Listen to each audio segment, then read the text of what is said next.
Chapter 632. Our goal is very simple. There are a total of 3 portals. If even one is left behind, the mission will be a failure. The task of finding and analyzing the portal will be handed over to Miss Amandina. Everyone else's task, including me, is to cover her as she approaches the portal and protect her before she completes it. Do you have any other questions? Brando looked at everyone. They would be facing thousands of demons later, and no one expected to succeed except for him. Most of the people present only saw this operation as a noble act. On the one hand, there were less than 40 people, and on the other hand, there was an uncountable demon army. Other than a miracle, they really could not imagine the possibility of victory.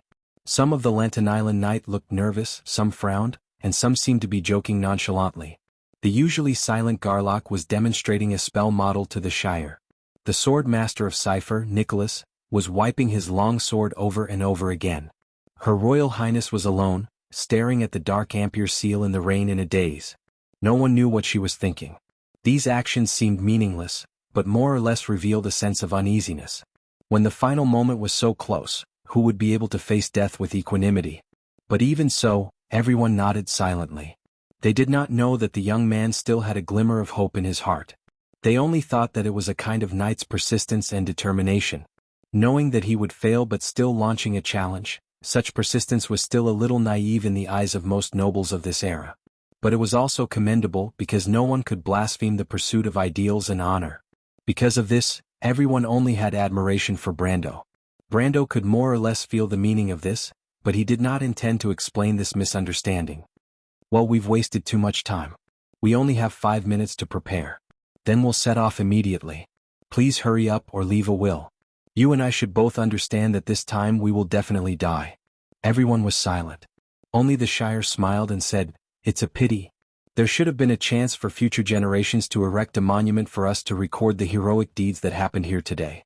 The monument would be inscribed, 'The Great Lord of Tonajal and his entourage,' but now it seems that there won't be such a chance. Whether or not anyone will remember us in the future is still a question." The young sorcerer described the situation vividly. "Why can't you remember?" Dilfrey asked curiously. "It's very simple. Because a certain righteous temple will definitely hide the truth, but can we stand up and refute it?" The Shire replied sinisterly and then could not help but smile. This joke was very interesting. The key point was that it was in line with the malicious speculations that people had about Cruz. Wasn't this the work of Cruz and the Holy Cathedral of Fire? Although everyone was now united to fight against the demons, there was not a trace of displeasure in their hearts, especially the Knight of Anthony, who laughed unscrupulously. Brando couldn't help but smile. It seemed that the Shire's opinion of the Holy Cathedral of Fire was not small, but it had to be said that what he said was likely to happen in the future, if they really died here. In fact, even the only Knight of the Holy Cathedral of Fire in the crowd shook his head with a smile after hearing the Shire's words. As a high-ranking member of the Holy Cathedral of Fire, he naturally knew how the Holy Cathedral of Fire did things, but this was not unacceptable to him. He was loyal to his faith, not the way the Holy Cathedral of Fire did things. Brando broke away from the crowd and walked to the edge of the forest. He glanced at the gentle slope in the north and couldn't help but sigh. Some things were easy to say but difficult to do. The area between the hills in the north of Ampere Seal and the bay was a gently sloping meadow. Such terrain was really not suitable for a surprise attack. The vision of the imps was limited, but the hellhounds were the best scouts. He was afraid that they would be discovered as soon as they left the forest. Once discovered, he couldn't help but feel a little desperate at the thought of the dense and increasing number of demons by the portal. He couldn't help but think that it would be better to fight in the hills, but unfortunately the demons were not stupid. What's more, they had no choice. At this time, a rustling sound of footsteps came from behind. Brando didn't need to look back to know that it was the Countess of Yenbao. Only she would be so clumsy and make such a loud noise. "Mr. Brando. You want to ask what you can do?" Brando replied without looking back. You're definitely not popular with girls at all, Mr. Brendel?" Dilfrey stuttered for a moment before replying helplessly. "I just want to know what I can do, Mr. Brendel. Are you interested in my ability to summon demons?" "Ha," Brando laughed dryly. "You guessed it. There's no other possibility." Dilfrey frowned. "But I'm afraid I'll have to disappoint you. Although I secretly learned the art of necromancy, I can only summon a very low-level demon." Brando couldn't help but look at her. "Is that so? But I also have a question. Countess, are you not afraid at all? You know what it means to be here, don't you?" He looked at his watch. There were still 3 minutes left. There was still a lot of time, so he asked the question that he had been curious about for a long time. He could more or less guess the reason why Leiter, the head of the White Lion Legion, chose to join. That great man was a tragic character in history and could be said to be a tragic hero. He was one of the few nobles who were completely different from Erwin, but he chose a path that was destined to be wrong. To be honest, Brando did not agree with Leiter's choice. As an individual, he might be admirable, but from the old man's position, he was too short-sighted. Because of his wrong judgment, the future of the kingdom was ruined. Such a mistake could not be ignored because of a righteous purpose. But if Leiter wanted to make up for his mistake, Brando was very curious about the actions of the Countess of Yenbao. Although she was his intended candidate, her reaction was too outstanding, as if the spirit of a knight was overflowing. This was not quite the same as Brando's impression of her. Dilfrey hesitated for a moment, but finally nodded seriously. "I know I may die here, Mr. Brando." Brando listened to her continue and said, "But I'm not the only heir of the Yenbao family. If I die here today, the Sword Protector's family will only be honored because of me, and wash away the shame brought about by the shattering of the Sword Throne. If I live, the family will not be reborn. If I die, I can't decide the fate of myself and the family. So I think maybe I can at least decide the value of my life." Dilfrey looked at Brando seriously. "Besides, I'd rather die heroically and gloriously. Isn't it romantic to die beside a real knight and shed my last drop of blood for this kingdom?" She smiled slightly with the gentleness of a noble lady. "Romantic my ass." Brendel could not understand her inexplicable spirit of sacrifice, just like how he could not understand the nobles restricting a person's freedom for the sake of their family. He looked at the Countess and for the first time he felt that there was an invisible gap between them. "Is it worth it?" "Yes." Dilfrey nodded firmly. Well, Brando shrugged and decided to change the topic. "But then again, is the shattering of the Sword Throne that serious for you? Of course, Yenbao once swore an oath to protect the Sword Throne. The shattering of the Sword Throne means that the Lionheart Sword has to choose a new master, which is a huge blow to us. The family has to face the criticism and blame of those who covet it." "I see." Brando suddenly understood. In fact, he had already guessed it. If Yenbao had not been in trouble, they would not have let a little girl like Dilfrey run around. "But isn't the Lionheart Sword back in the hands of the princess?" "Mr. Brando, back then we swore an oath to the Cipher royal family. Later the Lionheart Sword went missing. Fortunately the Sword Throne still exists. Therefore, Covardo's ancestors swore an oath to inherit the throne in front of the Sword Throne. Today the Yenbao family is loyal to the Covardo royal family, not the princess," the Countess explained in detail. Brando completely understood after hearing her words. But to be honest, even if he understood the whole story, he could not understand her choice. He was silent for a moment, then took out a ring-shaped object from the dimensional space. "Your family will be honored because of you, but to be honest, I regret it." Brando replied quietly. "Mr. Brando, you don't have to." "Ah." Dilfrey saw the object and widened her eyes. "This is Devil's Armband?" Brando nodded slowly. 5 minutes was not a long time. When Brando and Dilfrey came back from the periphery of the forest, everyone was ready to go. He did not say much. In fact, he was not in the mood to say much. He just nodded and led everyone to set off. They passed through the forest and soon entered the gentle slope in the north. Before this, Brendel had told himself more than once that this adventure was no different from his past experiences in the game.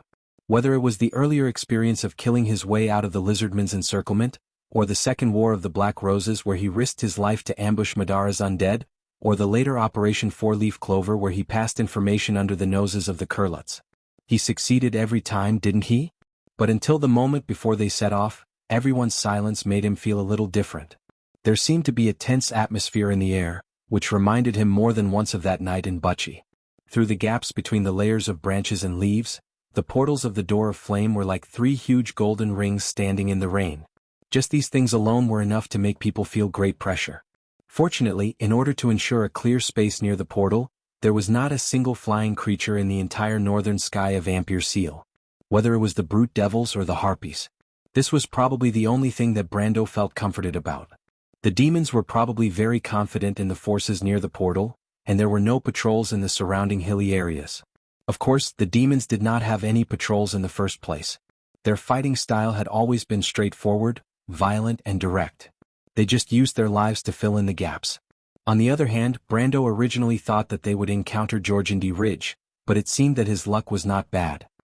He carefully led the others through the bushes while nervously looking at the hill where the hellhound was resting. However, the hellhound did not seem to realize that there would be an army appearing in the north of Ampere Seal. Soon, they successfully entered the sparse woodland near the gentle slope of the meadow. Brando took the lead and rolled to the outermost tree in the woodland. He took a look outside. The nearest teleportation gate was less than a kilometer away from him. Because the teleportation gate was so huge, it was almost within reach. Brando took a breath and immediately turned back to signal the others. Everyone lowered their bodies and crept closer to the edge of the woodland. To be honest, this action was nothing new. Scouts often used this method to get close to the enemy, and even taught their horses to do the same. However, if there was a reconnaissance unit in the air, doing this in the endless meadow was tantamount to suicide. However, Brando was eyeing the clear area near the portal. They slowly crawled out of the woodland and slowly entered the meadow. Brando raised his head slightly from time to time to see the reaction of the hellhounds. Among all the demons, the hellhounds deserved to be called the first in terms of perception. Even the higher-level longhorn demons were inferior to them in this aspect. However, Martha was obviously on their side this time. After moving forward for 300 to 400 meters, although it took a full 10 minutes, the hellhounds still did not react at all until they were almost half the distance. However, their good luck obviously ended here. Suddenly, Brando saw the three-headed hellhound stand up vigilantly. If he still felt lucky at this time, then when the monster looked in this direction he would immediately realize that his group had been discovered. At this distance it was very likely that the other party did not see them, but because it smelled the scent of humans. It had to be said that even though Brando was prepared for this kind of smell, he still could not help but be secretly shocked. It must be known that they were in the middle of a torrential downpour. If it was a sunny day they probably would not be able to hide in the forest. The two major reconnaissance units of the demons, the brute devils in the sky and the hellhounds on the ground, their illustrious reputation was not exaggerated by the players. Brando only saw the 6 pairs of blood-red eyes sweep in this direction. He immediately felt his scalp tingle and subconsciously shouted, "Amandana." The noble lady understood tacitly and immediately approached him. Brando got up from the ground and picked her up by the waist. He immediately sprinted toward the teleportation gate in front of him. "Quick! Let's destroy the nearest portal first." As soon as he moved, the hellhounds on the hill stood up in unison. The longhorn demons by the portal reacted a little slower. These tall demons immediately kicked away the little demons who were fighting and ordered them to prepare to meet the enemy immediately while cursing. Then the figures of the demon warlocks appeared by the portal. These monsters originally seemed to be hidden in the large group of imps. As soon as they stood up, they immediately ignited blood-red flames in their hands and then threw them at Brando and the others like raindrops. Brando held Amandina in one hand and pulled out Haurangaya with the other. He was very familiar with these goat-horn demons and naturally knew their usual tricks. He was about to meet the attack, but it was at this time that the temple knight and flame-haired Nicholas came in front of him, one on the left and one on the right.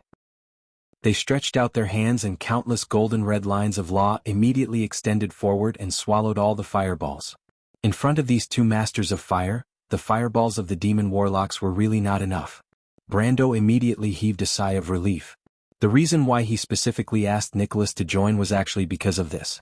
Demons were all experts at playing with fire, but compared to Nicholas who had the enlightenment of truth, it was child's play.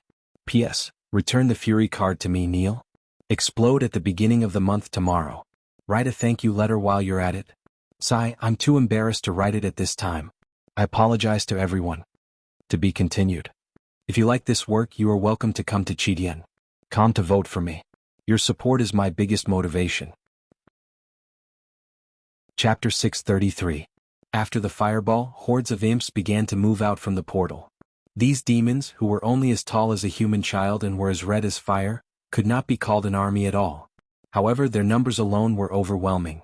Brando held Amandina in his arms and looked up to see a dense and frightening dark red sea. It was as if red paint had not passed through a green palette, but had just rolled up. Countless imps flapped their wings and staggered up dozens of meters into the air. For a moment, the entire battlefield rose up from the ground like a tsunami. For a moment, only locust-like imps were left on the ground and in the air. They covered the sky and covered the sun. Amandina was so scared that she almost stopped breathing. Her fingertips turned white as she gripped Brando's shoulder tightly. In the blink of an eye, the sky full of imps rushed down like a huge wave. She was so scared that she immediately closed her eyes and turned her head to Brando's chest. "Get ready to fight." Brando roared. The knight raised their heads and prepared to meet the first wave of impact. Long live the kingdom. Long live Erwin. No one knew who was the first to shout, but the few voices were slightly weak in the overwhelming screams. But everyone's heart was surging. This was the dream of a hero that belonged to everyone. Reality had locked the pace of men and women, but until that moment really came, everyone could laugh loudly, cry happily, and shout to their heart's content. In a situation where life and death had lost their color, any scruples could only be turned into the most sincere of emotions. The knight was going to dedicate their lives to their motherland. Even if it was only for a second, it could become eternal. Life and death had long been disregarded. Next, they just had to use their swords to determine the winner. This was the only thought left in everyone's mind. The huge wave crashed head-on. Everyone subconsciously held their breath, but at that moment, a thunderous roar suddenly exploded behind them. I demand the law of power. The old wizard Garlock's hair and beard stood up. He stepped forward and pushed his 5 fingers into the void. Back off. He roared angrily, and a transparent halo spread out in all directions with him as the center.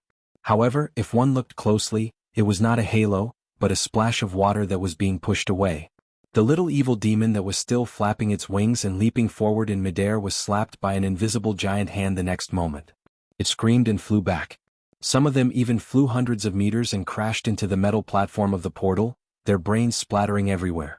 It was as if a giant dragon had breathed out, and the entire sky had calmed down. Attack forward. Brando took the opportunity to swing his sword forward, roaring as he charged forward. He raised his sword and drew an arc of watery light in the curtain of rain. With a slash of his sword, just the pressure of the sword pushed the rainwater to the sides. The wind pressure forms swept forward, sweeping into the dense formation of the imps. The first row of imps that bore the brunt of the attack seemed to have been crushed by an iron hammer. Their forward momentum paused, and their heads and chests suddenly deformed at a speed visible to the naked eye. They were strangely flattened and folded backward, and in a moment they exploded backward like a pink mist of minced meat. With a loud bang, the first 3 rows of imps in front of Brando's half-arc turned into a mist of blood, and more of their kind were directly blown away by the pressure of the sword. The next moment, the pressure of the sword completely erupted. Countless invisible blades exploded in all directions like a storm, and for a moment, countless limbs flew into the sky, accompanied by a series of screams. The might of this sword actually created a perfect circle within a radius of 30 meters. At least 20 little demons were turned into minced meat under this sword, and the number of broken limbs was even more uncountable. The knight did not have time to cheer and immediately rushed forward to occupy the open space, but at the same time, the whole team was surrounded by an ocean of imps. Dozens of imps swarmed forward and completely surrounded a knight of Lantern Island. They used their claws, teeth, and even bites on the knight's arm or shoulder armor. The knight struggled to resist, and turned around to pierce the throat of the imp that tried to climb up from the back of his horse. However, more imps grabbed his arm tightly at the same time, making his movements more and more difficult. In the end, after the knight killed 3 or 4 imps, an imp finally lifted the helmet and scratched his face with its claws. The knight let out a scream and immediately tilted off the back of his horse. In an instant he was dragged down by countless hands, and after a series of screams, he was dismembered by the imps on the spot. Even the poor warhorse was torn to pieces. Brando could not help but feel a wave of disgust when he saw the imps grabbing the knight's broken limbs and turning toward him with their faces covered in blood. Although it was not that he had never seen such a scene in the game, it was, after all, a product of reconciliation, and was not directly displayed in front of him like this. However, after all, he had been on the battlefield for a long time, and the burning anger in his heart was far stronger than the feeling of nausea. He protected the pale Amandina with one hand, and with a wave of his right hand, the sword flashed, and the 3 imps that pounced on him were suddenly cut into 7 or 8 pieces of minced meat. The stinking rain of blood blended into the rain and sprinkled on the 2 of them. Blood beads and minced meat fell on Amandina, so disgusting that she almost vomited, but she hurriedly covered her mouth with her hand. "What's wrong? Are you okay?" Brando quickly took the time to ask. "No," Amandina shook her head weakly. "My lord, take care of your own safety." "I know. Look over there," someone screamed. Brando looked up and saw that in the Red Sea several hill-like behemoths were breaking through the waves. Their tall bodies seemed to be made of dense flesh mounds, and their 3 huge heads moved up and down as they galloped, each revealing a scarlet tongue. These monsters rushed down from the hills not far away and crashed into the dense formation of the imps, directly knocking the low-level demons away or trampling them into minced meat. It seemed that they did not need to consider slowing down at all. Cerberus. Behind them, there were more Cerberus, just like a group of sharks converging into the Red Sea. The towering backs exposed in the midst of the monsters were their fins that separated the waves. Brando's heart tightened. The demon's reaction was faster than he expected. He suddenly found that he had underestimated these monsters. He estimated the combat power of these demons based on the level of his own era, but he soon found that these demons seemed to be more powerful than in the game. Close the formation, be careful of their breath. Brando had to remind them loudly, "The Shire." "I understand, my lord." Under the protection of a few knights, the young wizard held a staff in his left hand and pointed his right hand into the distance. The magic triangle forward. Dragon strike. With a loud bang, the light net expanded in front of the Shire, and a beam of green light shot out from the blazing center, passing through the curtain of rain and drawing a slightly curved straight line along the horizon. The light beam hit the head of a Cerberus and penetrated it diagonally from the back into the cerebellum, completely vaporizing the spine and part of the brain. The other end of the light spear went straight out, and the huge force pushed the hill-like demon back, and its corpse fell far away into a group of imps, crushing countless of them. Then 2 low-level Cerberus could not dodge in time and were burned to ashes. The green light beam went forward, unstoppable. Plus 5029 EXP, plus 1209 EXP, plus 1215 EXP on Brando's retina. The ghostly green numbers were jumping. This number was a little higher than he had expected, but this was not a good thing. It meant that the Cerberus was a little higher than he had expected. To be honest, the players in the game encountered demons very late in the game. At that time, things like the Cerberus were just cannon fodder, and he really did not consider how strong the demons were. But now, it seemed that they were at least at the upper level of the gold level. They were indeed the 6th grade troops of this era. The Shire turned around and released another dragon strike. This time, after the demons learned their lesson, they had little effect and only killed 1 Cerberus. In just the time it took to cast 2 spells, the huge Cerberus had already closed in on them. The first to bear the brunt was Brando, who was at the front. One of the Cerberus was like a madman as it knocked away the imps and pounced on him, 3 huge mouths biting down on his shoulder and head at the same time. If Brando had been a moment slower, he would have been decapitated. But unfortunately, before they could open their mouths, Brando nimbly ducked, as if Brando had already dodged before the Cerberus could attack. It just so happened that the timing was critical, and the monster did not even have time to react and had already pounced on empty air. It bit the air and Brando had already drilled under its head. His left hand let go of Amandina's elbow and struck upwards, hitting the Cerberus' neck with a crack. The Cerberus was different from the Cerberus. It took them a long time to become the leader of the Cerberus, and after countless battles, their combat experience was much richer than their low-level counterparts. As soon as Brando drilled under its belly, it immediately reacted, lowering its head and opening its mouth to spit. If it was a normal warrior, they would have been spat out. Unfortunately, it was facing Brando, and the young lord was even more familiar with it than the monster itself.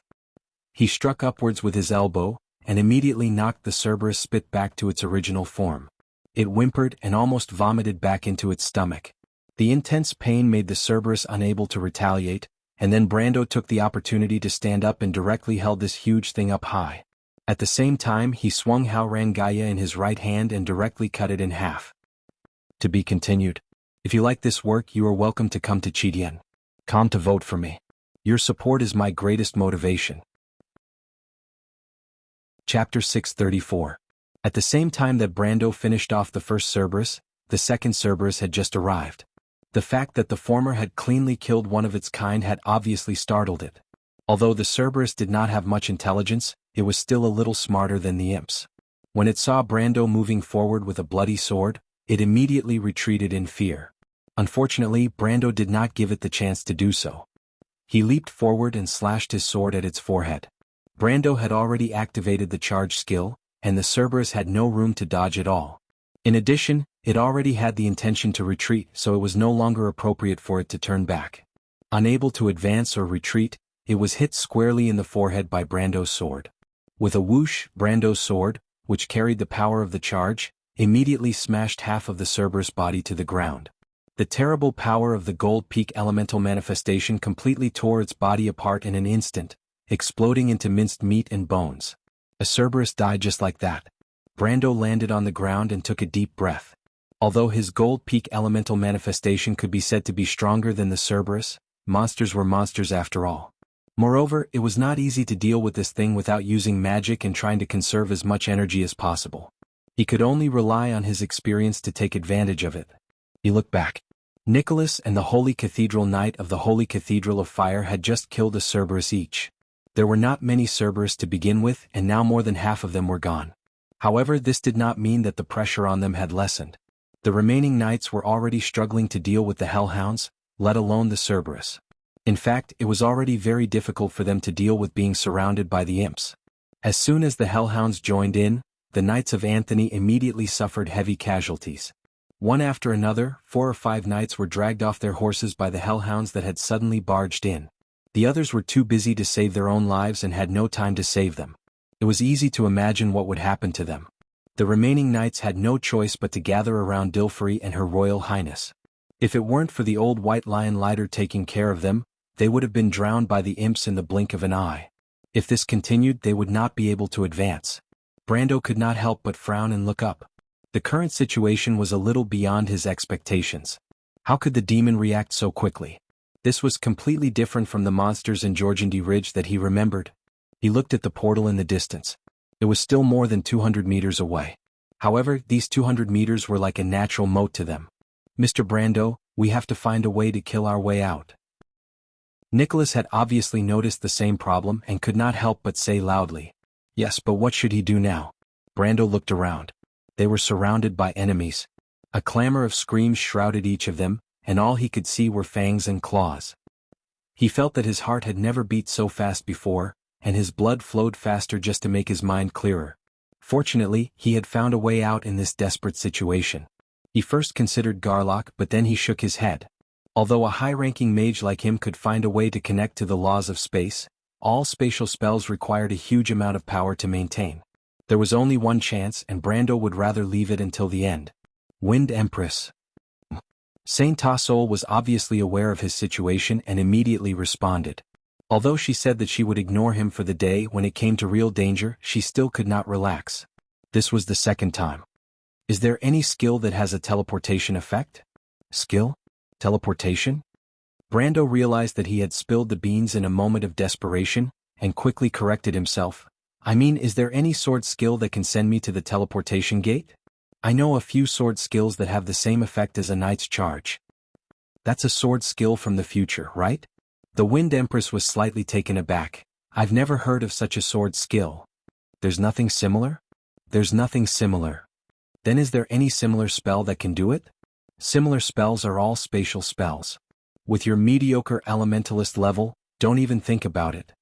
Saint Tassol sighed. The heavens want me dead. Brando could not help but exclaim. However, he suddenly thought of something and couldn't help but shout, "No, I remember now. There is such a sword technique. Flame King Gretel's Flash Strike Sword Art. Isn't it?" "You're crazy," the Wind Empress was shocked. "You don't want to learn that guy's sword skill, do you?" "I'll tell you first, I don't know that sword skill." "I know." Brando's gaze fell on the Knight of the Holy Cathedral of Fire. "It's fine as long as someone knows it." He could not help but lower his head. "But is it okay? Can I learn the Flash Strike Sword Art at the same time?" "I'm not that kind of stubborn old woman," the Wind Empress sighed, "but I have to remind you in advance, in addition to my 9 luminary sword art, Gretel's Flash Strike Sword Art and Eleranta's Mountains and Rivers and Earth's Cry, one inherited from the Dragon Clan and the other from the Golden Mountain Giants, are all true ancient sword skills. No one has ever been able to learn these 3 sword skills at the same time.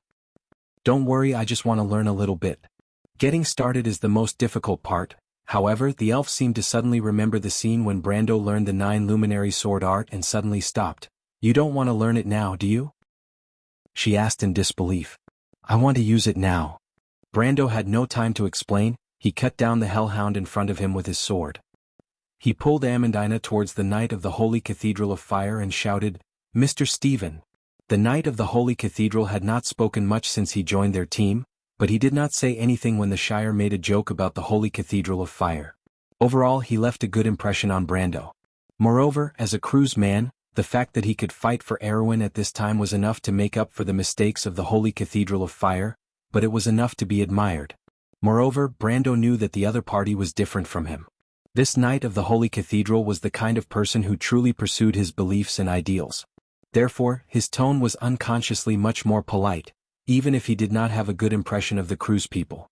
The knight of the Holy Cathedral was also dealing with a hellhound and looked back at Brando with a slightly startled expression. He did not have a bad impression of the young lord, at least the actions of the knight Brando were enough to make him have a good impression of him. The key was that he and Wood did not participate in William's attack on the princess party, otherwise he would have held a grudge against Brando. He could not help but look at the young man with some curiosity. He did not speak, but his light blue eyes expressed enough obvious meaning. "What's the matter?" "As you can see, we are ready to kill our way to the portal, but it seems very difficult now. Mr. Garlock has to be sold at the end, so I need your help." Brando did not have time to be polite and went straight to the point. The knight of the Holy Cathedral nodded, meaning, "Please say it." At this time, more demons rushed up, and Brando had to fight and retreat with the knight of the Holy Cathedral. At the same time he asked loudly, trying to suppress the screams of the damned imps, "I remember that any member who becomes a knight of the Holy Cathedral of Fire will be taught the most basic flash strike sword art, right? That is the sword art of the Flame King Gretel." The knight of the Holy Cathedral paused and was almost injured. But he took a step back and stared at Brando warily. "Don't get me wrong, I hope you can teach me this sword art." Amandina, who was holding Brando's hand tightly and leaning against Brando's side, could not help but let out an ah when she heard this. Of course, she knew what flash strike sword art was, but Brando actually made this request at this time and asked the other party not to misunderstand. At that moment, even she could not help but stare at Brando a little strangely. If this was not her lord and in front of outsiders, she would definitely be the first to ask what it meant. But the knight of the Holy Cathedral did not seem to be surprised, and he pierced the heart of the imp who rushed towards him with his sword. At the same time he took another step back and for the first time he replied with a somewhat flat voice, "It seems that the Lord should also know the secret of flash strike sword art, but do you want to use flash strike sword art to teleport to the portal?" Brando nodded. The knight of the Holy Cathedral was slightly stunned and looked at him as if he was crazy. "But Lord, have you ever thought that flash strike sword art is not so easy to learn? Besides, you don't have the time to learn a new sword art now, do you?" Under normal circumstances this was indeed the case. Brando could not help but want to scratch his head. If he could, he would never act like a fraud in front of normal people. But the problem was that it seemed that it was not up to him to choose now. In comparison, being a fraud was always better than being a cold corpse.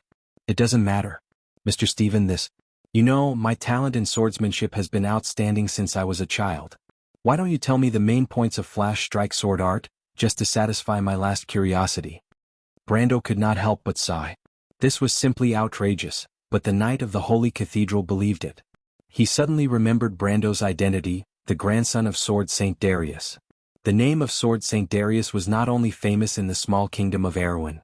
As the Marshal of the Holy Cathedral of Fire Coalition forces, there were also many admirers of the Earth Sword Saint in Cruz. But at that time, Cruz and Erewhon were in their final honeymoon period. After that, the relationship between the two countries turned cold, and finally, the Earth Sword Saint inexplicably went into seclusion.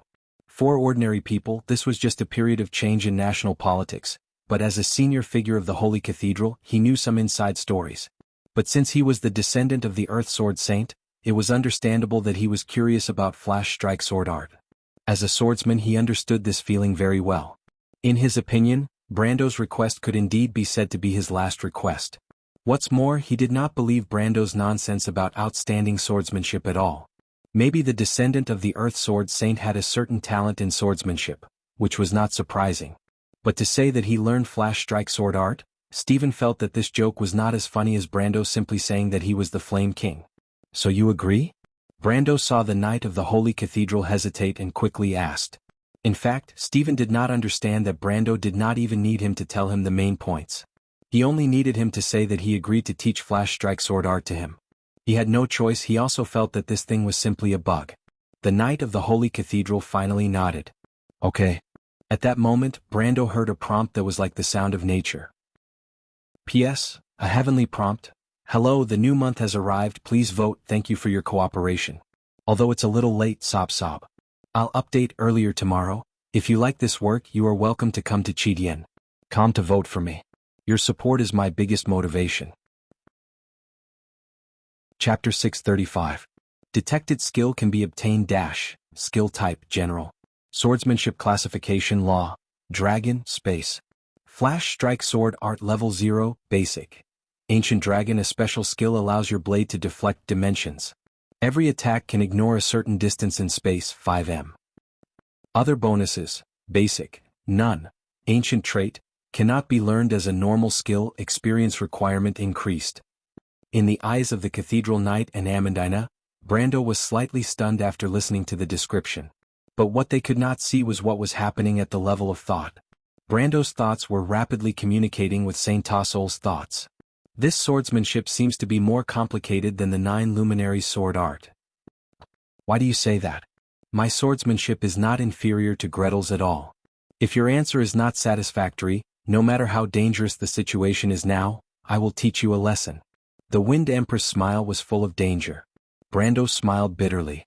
Didn't you already give me the answer? He glanced at the number 4120 behind the learning experience. He clearly remembered that the requirement for the 9 luminary sword art was 3550, but he still smiled bitterly and replied, complicated doesn't necessarily mean better. In comparison, your swordsmanship is much more refined. After fooling around with that princess for a while, your mouth has become much sweeter. But from the perspective of a younger brother, if your mouth is sweeter, your sister will be happier. The Wind Empress smiled ambiguously. It made people feel that the other 3 legendary figures who went on adventures with her must have been devastated as well.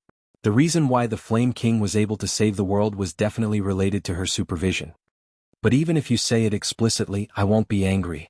After all, Gretel's swordsmanship is an inheritance of the Dragon clan.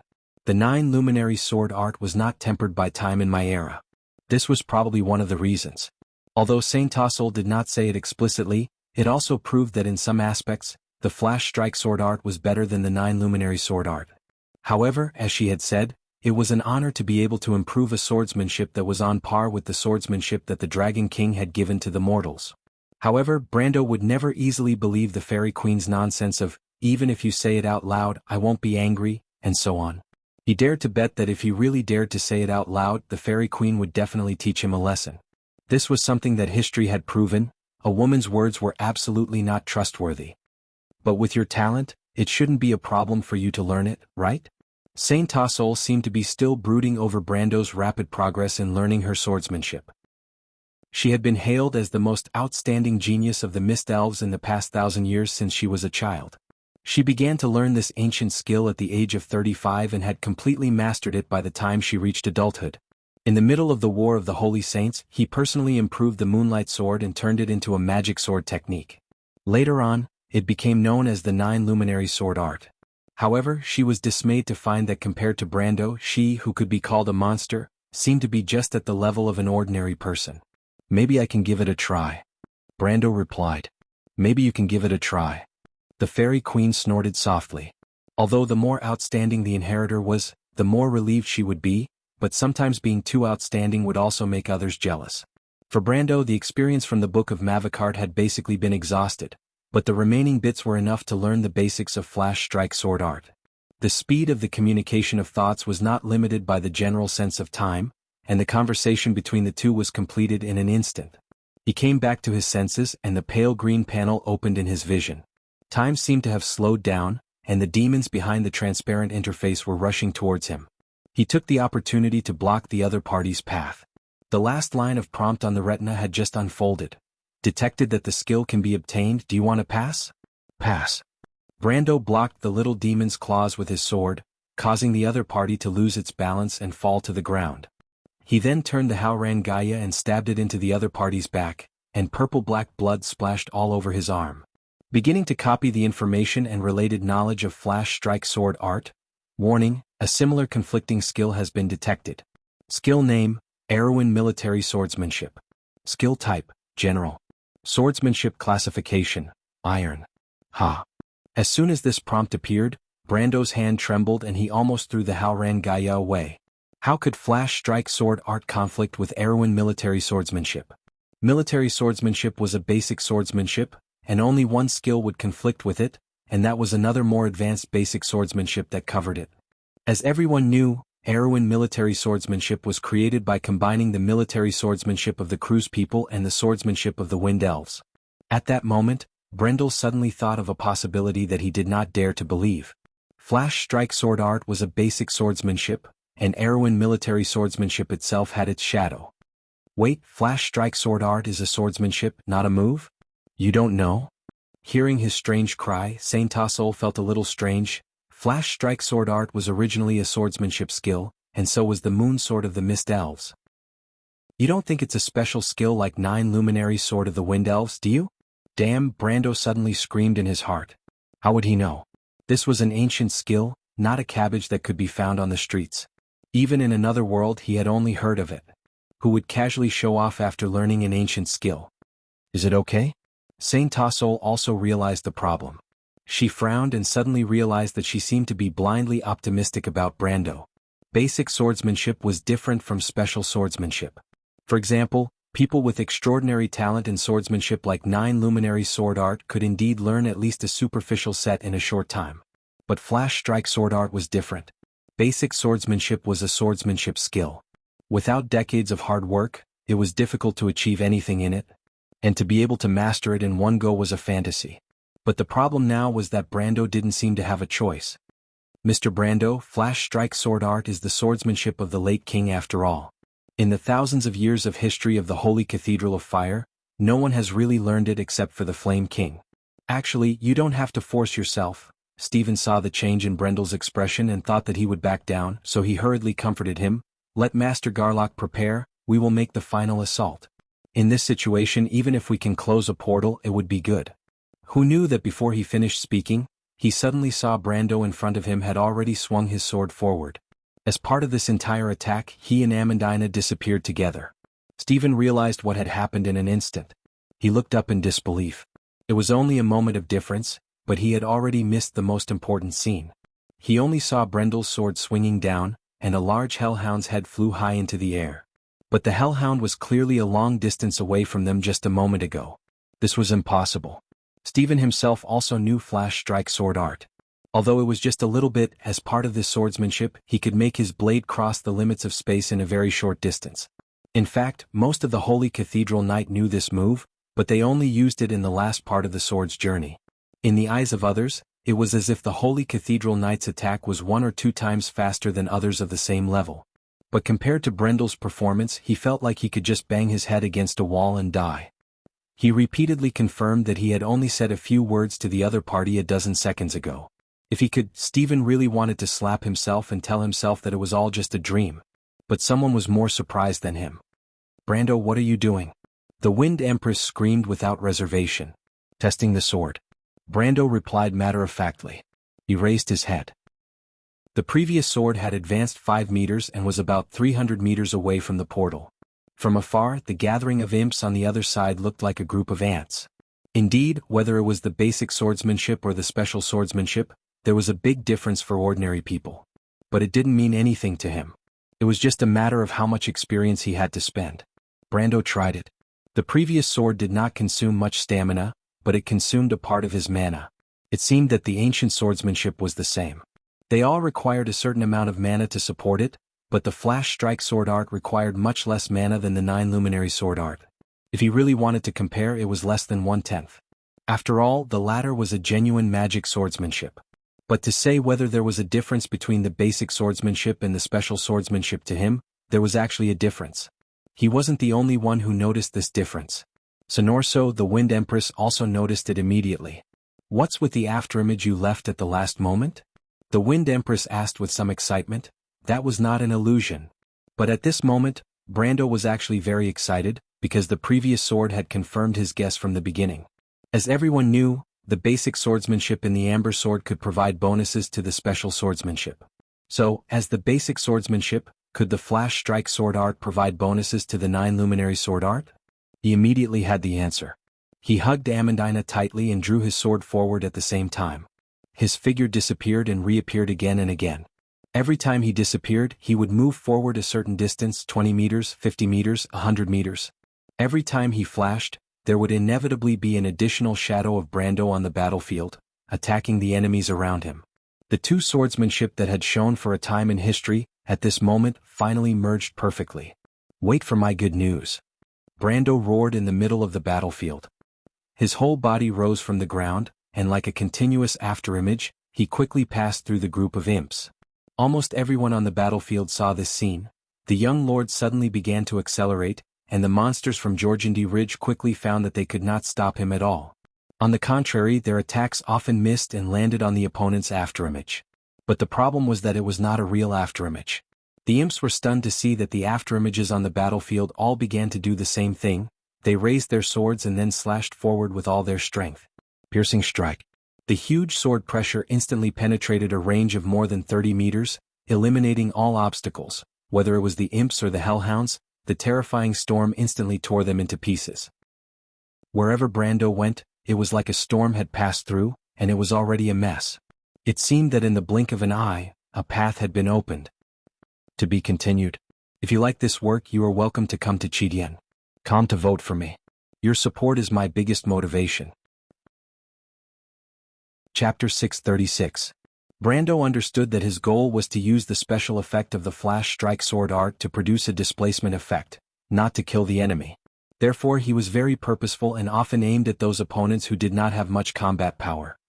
He locked onto the imps in the demon army from 20 to 30 meters away and beheaded them with a flash of his sword. At the same time he used the 9 luminary sword art to leave behind a phantom to perform a piercing attack. The demons soon became chaotic. Not all of them were inferior imps who lacked intelligence. The higher demons judged Brando's route of advance. They did not even need to judge the problem with their knees to realize that the damned human was going straight for the portal. They must not let him get what he wanted. The longhorn demons at the back were the first to scream, calling their companions to stop Brando in the harsh language of the abyss. Unfortunately, the effect was very limited. In the words of the Lord of Hell, Lomoka, those imps and imps were worse than a pile of dog shit. This sentence was vulgar but quite appropriate. They could be confused by the orders of their own people and could not do anything to a swordsman who could teleport. However, as soon as the demons turned around, the pressure on the knights of Lantern Island was lifted. Most of them had time to see what was happening on the battlefield. The knights soon saw Brando's feat and could not help but take the time to cheer in unison. Babada was not surprised by Brando's performance, but she could not help but feel proud. It wasn't because she was proud of the Dark Dragon, but because of her own foresight. Although there were many powerful witches in the Winter Country and none of the 12 pure-blooded witches had anything to do with her, who else would have the same foresight as her? The old witch did not even consider that the Dark Dragon would fail. It was just a group of lame-footed demons. She laughed shrilly like an imp and grabbed it, making it deaf and blind. The knight took the opportunity to pin it to the ground. Humans probably would not talk about night spirit with demons. However, Babasha didn't expect that Brando wasn't having a good time at the moment. Although the portal was right in front of him, he felt that his stamina and mana were decreasing rapidly. Using Piercing Strike, 9 Luminary Sword Art, and Flash Strike Sword Art, at the same time was a huge burden on his body.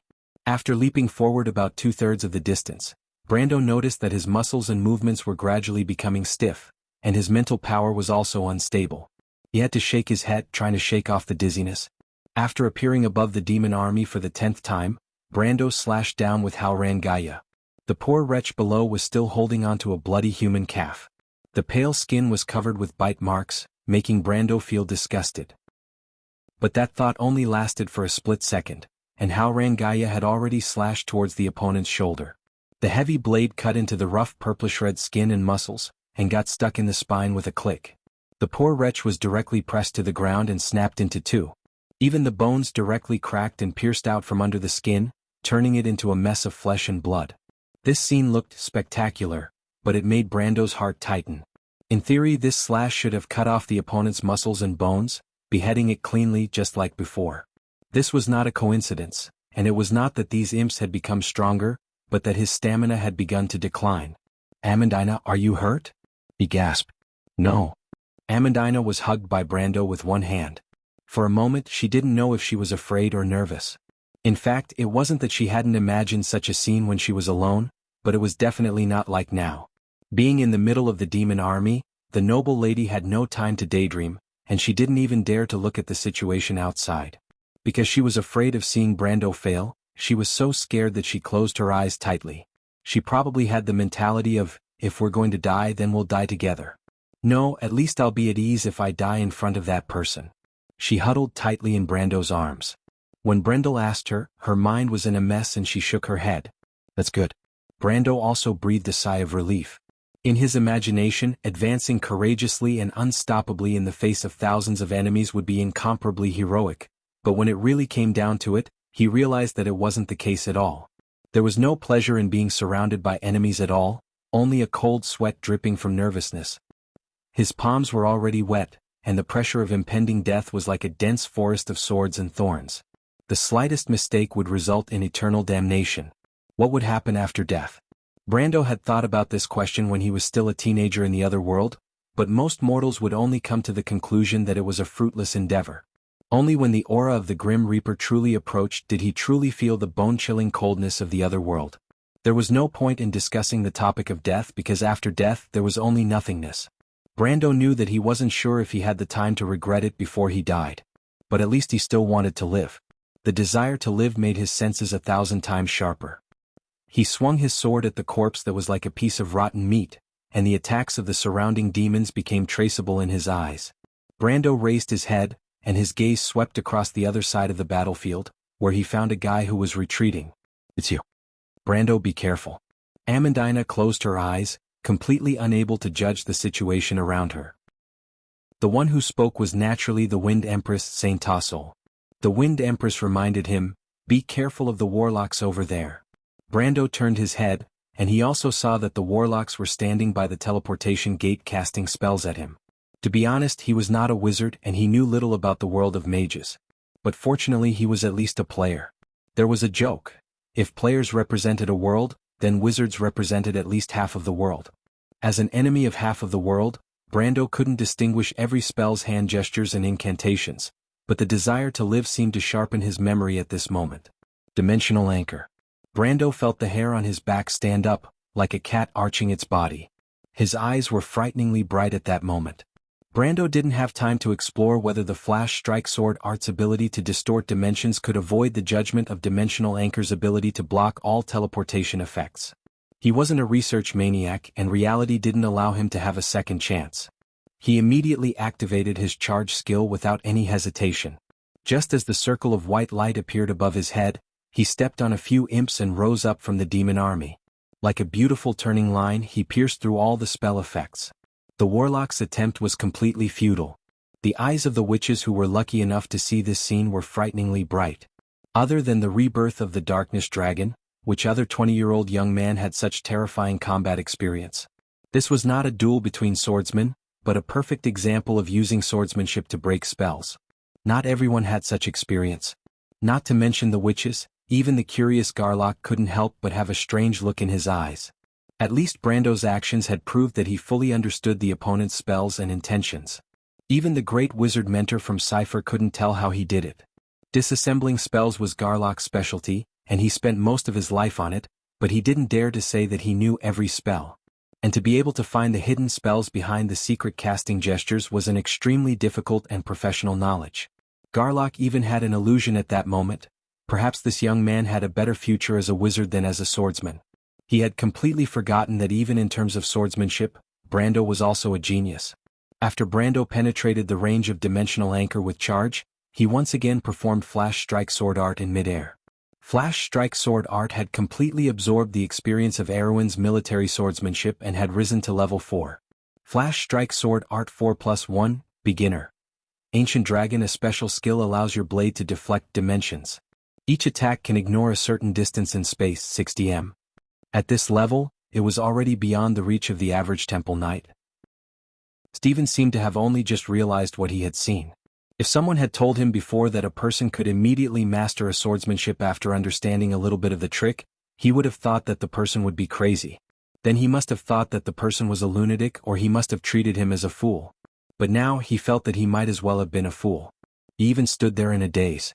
If it weren't for the imps in front of him foolishly following the Longhorn Demon's order to turn around and attack Brando, he would have been swarmed and chopped into meat paste. Fortunately, a knight behind him saw that something was wrong with this lord and pulled him back, saving the Holy Cathedral of Fire from the tragedy of losing another high-ranking member here today. This is impossible. Stephen seemed to have just reacted and shouted, "Martha above, the fragment of the flaming blade must be on him." So that's how it is. The chosen one is him. The poor knight seemed to have suddenly come to his senses and shouted nonsense. Brando turned back in midair and locked onto his next target. He raised the Haurangaya in his hand and the blade flashed with white light. "Wait," the Wind Empress called out to him. "Brando, you can now flash about 60 meters with one sword. You need to use it at least twice to reach the door. Have you thought about it?" Brando was shocked. He had been staring at the status interface. His mana and stamina were almost depleted, but he could still barely use Flash Strike Sword Art twice. But the Wind Empress' next sentence completely dispelled this idea.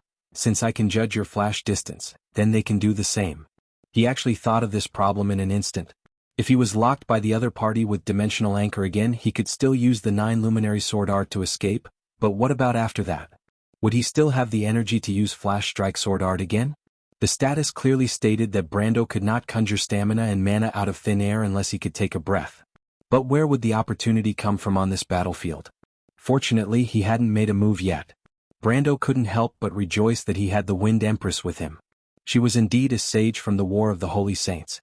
She had considered all aspects in an instant. At this moment, his charge skill had reached its peak. Brando felt his body begin to fall. But it was actually very simple for him to find a solution. He called out the skill bar as fast as he could and threw all the remaining experience of Mavicard into it. Flash Strike Sword Art leveled up again in an instant.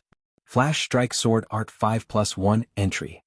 Ancient Dragon. A special skill allows your blade to deflect dimensions. Each attack can ignore a certain distance in space, 100 m. After Flash Strike Sword Art reached level 5, its name immediately became gray. This was the same as his White Raven Sword Art. Brando knew that this was because the Flash Strike Sword Art published by the Holy Cathedral was originally incomplete, so he didn't think much about it and directly swung his sword forward. With one swing he appeared directly next to the huge portal. There were no imps near the portal, only 3 tall Longhorn Devils. Brando suddenly flashed above the middle Longhorn Devil and slashed down with his sword. But the Longhorn Devil seemed to have a premonition. Its huge jackal-like head suddenly lifted up and raised its hand into the void. With a sharp sound like metal clashing, Brando felt that he had cut a steel pipe. But he didn't dare to stay for a moment and immediately rolled back. He landed steadily not far from the 3 Longhorn Devils. He raised his head subconsciously. Standing next to the huge portal of the Holy Cathedral of Fire, he and the devils were as small as ants. He didn't feel this way when he was further away, but now that he was so close, the huge oppressive feeling of the Door of Flame immediately hit him in the face. What was even more suffocating was the sulfur river that was gradually becoming more and more real behind the Door of Flame. Brando couldn't help but spit. The shock just now had already made his gums bleed. But he wiped the corner of his mouth and immediately let go of the noble lady and said, "Amandina, are you okay?" "Yes. I'll find a way to help you lure them away. How much time do you need?" "I don't know, I'll try my best." Amandina frowned as she stared at the huge portal. It was a semi-magical device in itself. But it was not a complete magical device. The best way was to find a wizard to work with her, but she obviously didn't have this condition at the moment. "I'll give you 5 minutes. Brando glanced back and saw that the imps were turning around. Although those idiots were in a mess, a few minutes was enough for them to turn around. The Knight of Anthony was obviously not enough to stop this army. Amandina nodded with a pale face. "P.S. After a few days of exhaustion, I finally feel like I'm out of it today. It's so hard. Please vote. To be continued. If you like this work, you are welcome to come to Chidian. Come to vote for me. Your support is my biggest motivation." Chapter 637. Brando raised his swords. Longhorn demons were one of the few high-level melee demons in the Sulphur River with extremely high intelligence. They looked a bit like naked gnolls, but their bodies were far larger than the latter. No one knew the specific origins of the Longhorn demons. The earliest Longhorn demons appeared in the Bloodfire grounds at the lower level of the Sulphur River.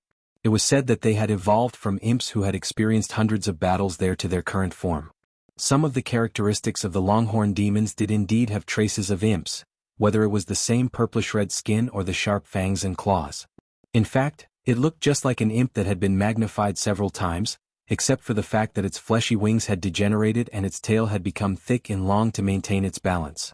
More importantly, every Longhorn demon was proven to have rich combat experience. There were almost no Longhorn demons in the juvenile state. Every Longhorn demon discovered by the Holy Cathedral of Fire before and after this was at least an adult individual, and an adult longhorn demon had strength almost equivalent to elemental activation. In other words, Brando had to deal with 3 elemental activation monsters at the same time. Before he had time to think, the 3 longhorn demons had already rushed up in large strides. Brando pulled out King Buni's concealment cloak from the dimensional space and handed it to Amandina. The concealment cloak only lasted for about 4 minutes a day. It was most suitable to give it to Amandina at this time so that she could find the portal's node as soon as possible without any worries. Amandina took the cloak and bit her lip as she glanced at Brando. Since she already knew how to use the cloak, she did not need Brendel to explain anything. She paused for a moment and covered herself completely, and in the next moment she disappeared into thin air in front of everyone's eyes. Brando was the only one left by the portal. "Amandina, hurry up!" Brando shouted into the air. He didn't know if Amandina heard him, but he hoped she did. Amandina seemed to have completely disappeared under the cover of Omnipresent, which made Brando feel uncertain. But at this point he could only choose to believe in the noble girl from the Brags. A claw came out of nowhere and interrupted Brando. 3 longhorn demons were already in front of him. To be precise, the first to arrive was their merciless attack. At least one of the 3 longhorn demons was a flame-related elemental because Brando saw its snow-white claws dragging 3 long flame trails in the air. This was the power of elemental energy. Brando's eyes even reflected the golden lines of law that extended after this claw, and a heat wave assaulted his face. However, he didn't dare to take it head-on. He leaned back and the scorching hot air brushed past his forehead. The brown hair on his forehead immediately dried up and curled up. After one claw, it was the tail. As expected, Brando subconsciously captured the movements of the longhorn demons' tails. When he saw them turn sideways, a whipped tail had already swept over. He was already prepared and rolled forward under the other party's tail. At the same time, when he got up, he smoothly stabbed the longhorn demon in the back. But unfortunately, this sword only left a shallow wound on the longhorn demon's body. Its defense was very high and its attack was very high, but its movements were slightly slow, exactly the same as Brando remembered. Of course, slow movements were relatively speaking. For ordinary people, it was the same category that couldn't be seen clearly. 2 rounds of attacks missed at the same time. The 3 longhorn demons were also taken aback. Although they had never fought with humans, Brando's reaction was obviously beyond the concept of ordinary speed. With their intelligence, they faintly felt that something was wrong. It was as if they were facing an enemy for the first time, but it was as if they were facing a familiar old opponent. The longhorn demons turned around. Brando had already rolled to the other side and stood out of their melee attack range, and then immediately launched an attack. At the same time, he glanced in the direction of the portal. He didn't know where Amandina was, but he didn't dare to let these demons leave. After all, the concealment cloak was just a cover. It didn't really mean that he was no longer in the prime material plane. He had to find a way to attract the attention of these monsters. It wasn't an easy job, but Brando still immediately found a way. He targeted a longhorn demon on the left and rushed up from the side. This way, there was at least a time difference between the other 2 demons to surround him. He clenched the Haurangaya in his hand and slashed at the demon's horns. This was the source of the longhorn demon's power. The longhorn demon hurriedly tilted its head to avoid Brando's sword, and at the same time stretched out its hand to block. But Brando let out a roar, and the Haurangaya in his hand was like a black light. The blade disappeared in front of the longhorn demon's arm, and the next moment, it hit the longhorn demon's shoulder. With a loud bang, the demon was directly sent flying and collided with its companion. But Brando immediately saw it get up. There was a deep wound on its shoulder that showed the bone, but other than that, it didn't seem to be a big problem. Demons had 3 hearts and 4 lungs. Their bodily functions were not on the same level as humans. Such a wound would be at least a serious injury on a human, but it wasn't even a minor injury to it. Brando frowned and hurriedly retreated. Because at this time, the remaining demon had already swept its claws over. He raised his head at the last moment to avoid it, but his cheek was inevitably cut by the wind pressure brought by the sharp blade, and it was burning with pain. He wiped it gently and his face was full of blood. The smell of blood seemed to spread, making the 3 longhorn demons a little restless. Brando pursed his lips. In fact, he knew that the smell of blood would make demons excited beyond control. Even a high-grade demon like the longhorn demon couldn't avoid it. Demons in a frenzied state were more difficult to deal with than usual, but at least it ensured that their way of thinking would not be dominated by reason again and go back to find trouble with Amandina. Brando carefully calculated the situation as he retreated. Now, everything was still under control, but there were still unstable factors. He gritted his teeth and decided to light a fire for the other party to completely eliminate all future troubles. A big lizard that shed its skin, is that all you've got? He mocked in a contemptuous tone. This sentence was actually a line that the dark elves of the underground world often used to ridicule the longhorn demons. Ever since they lost the tip of ashes, the dark elves and demons had been irreconcilable enemies for a long time, and the conversation between them was naturally not friendly. If one had to rank the 10 most hateful taunts of the longhorn demons, then they would definitely hate whoever called them a big lizard that shed its skin the most. Although they did look a little like some kind of food for the dark elves. As soon as Brando said this, the 3 longhorn demons immediately let out vicious curses. In fact, they originally wanted to kill Brando first, and now they were even more relentless. As soon as the 3 demons rushed up, Brando naturally wouldn't foolishly go up and meet them head-on. Instead, he retreated with the help of the terrain near the portal. In fact, the longhorn demons were a little faster than him, but unfortunately sometimes speed was not enough to catch up. Especially to Brando, who was used to intercepting from which direction when they turned around. If it was in the Amber Sword, the superb kiting technique he displayed at this moment would definitely be enough to attract most people's attention. Of course, that gain and loss was long before the 4th update of the game. Because after that, the players had already thoroughly grasped the demons, and high-level footmen like the longhorn demons were really not difficult at all. Brando even later saw a video of someone kiting a longhorn demon over level 10, and he didn't know which god's smuff it was. In fact, everything he was doing now was the crystallization of the wisdom of countless players. However, reality and the game were still slightly different after all, and each of these differences was a bloody wound on Brando's body. If he hadn't reacted in time, he would have been torn to shreds by the other party several times. To be honest, not to mention the cards of fate, if he had any one of fanaticism, 9 luminary sword art, or flash strike sword art, he was confident that he could take on one of the longhorn demons without breaking a sweat. He wouldn't be at a disadvantage even in the face of 3 demons. But unfortunately he had nothing now, and even his physical strength quickly entered a state of fatigue. Fortunately, he still had the unyielding talent, otherwise the negative effects of the fatigue state alone would be enough to make him regret it immediately. Brando began to circle the portal 3 times, his left arm was clawed, his back was hit, and his whole body was covered in blood. However, he also tried to fight back a few times, but unfortunately the longhorn demon's skin was too thick. He estimated according to the method in the game at most, he took off less than 1/3 of the opponent's HP. Besides, the demon's self-recovery was extremely strong, and they might have recovered quite a bit by now. In less than a minute, Brendel began to feel the pressure on him increasing exponentially. There was still no news from Amandina's side, and on the other side, Nicholas didn't seem to be able to get close for a while. He estimated that he would have to hold on for at least another minute. But this minute was enough to kill him. He couldn't go on like this. Brando suddenly turned his head and stood by the portal. The longhorn demons pouncing from behind hurriedly stopped. High intelligence also had this disadvantage, they at least knew what they couldn't hit. Although the portal wasn't so easy to break, who could guarantee it? If it was a hellhound with low intelligence, it might have pounced and directly knocked Brando into the portal. But unfortunately the longhorn demons didn't have the courage.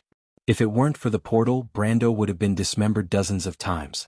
He took a step back and subconsciously searched his chest to see if there was anything he could find to save him. But this search only made him feel a dagger. He was slightly startled before remembering that this thing was something he practiced alchemy with. To be honest, it really wasn't of much use on such a battlefield. But Brando still took it out and threw it at the demon. The longhorn demon couldn't help but be startled when it suddenly saw Brando make a move. It hurriedly dodged to the side, but then it saw that it was just an ordinary dagger.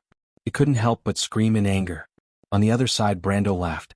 He didn't expect this stroke of genius to unexpectedly help him. Once again the demons pounced on him. Brando retreated again and rolled backward.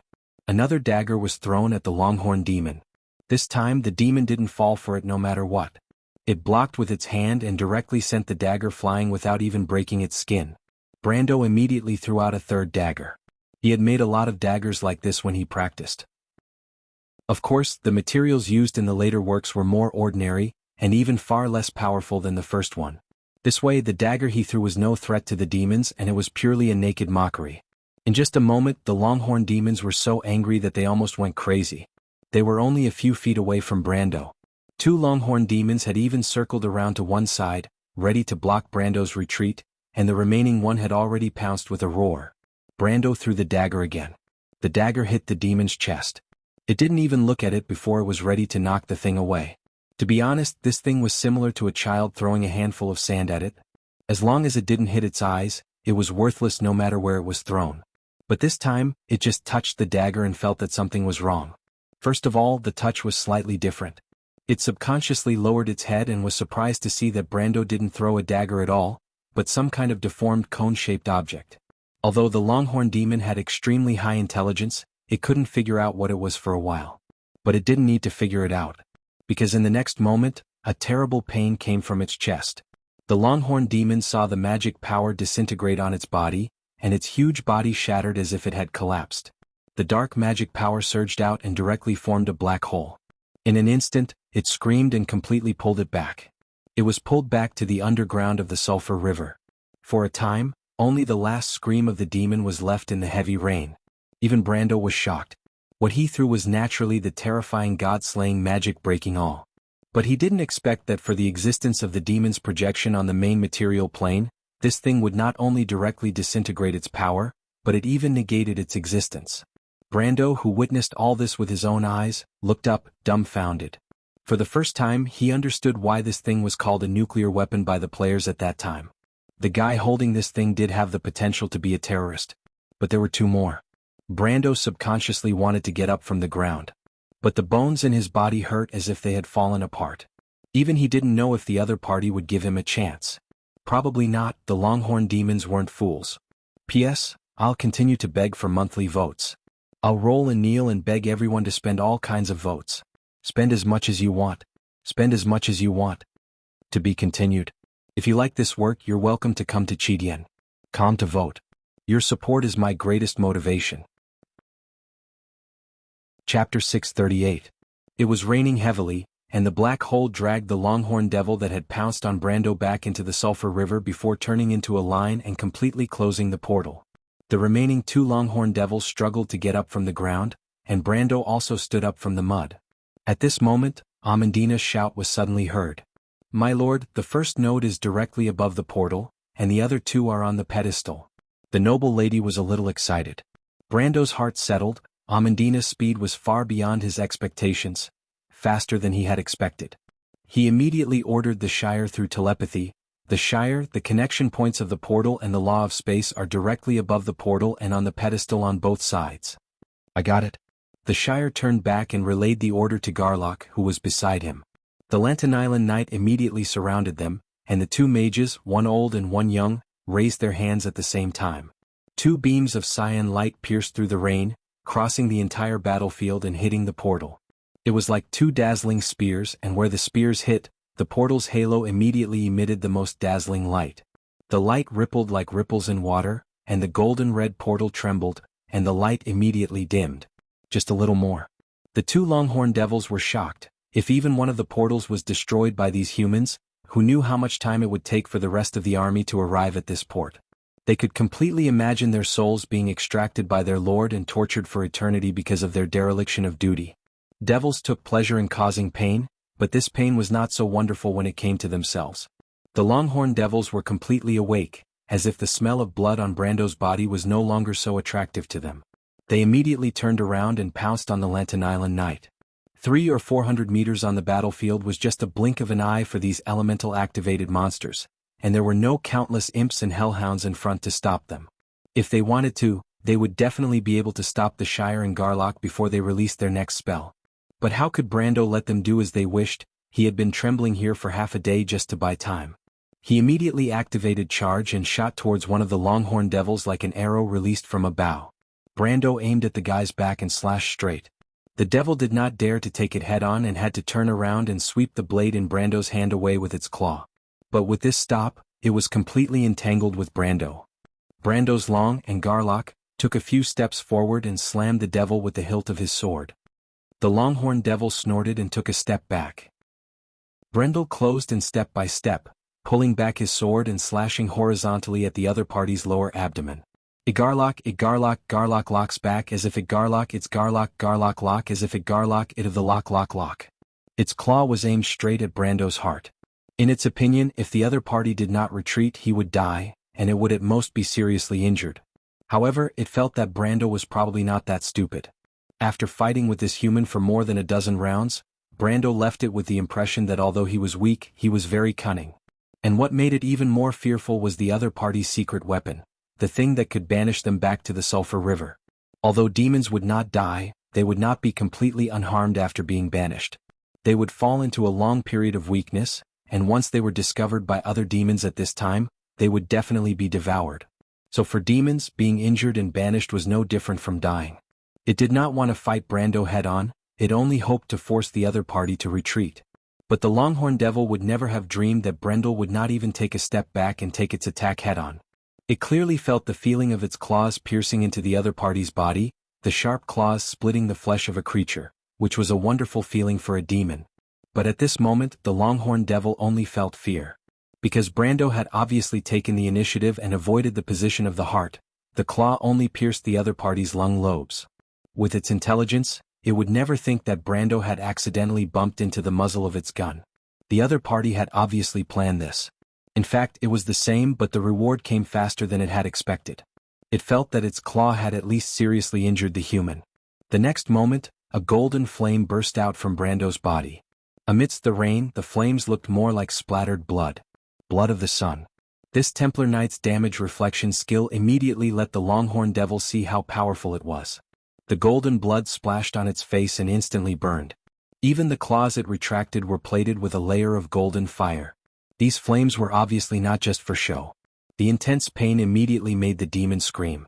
Brando also felt a piercing pain. But he gritted his teeth and took a step forward.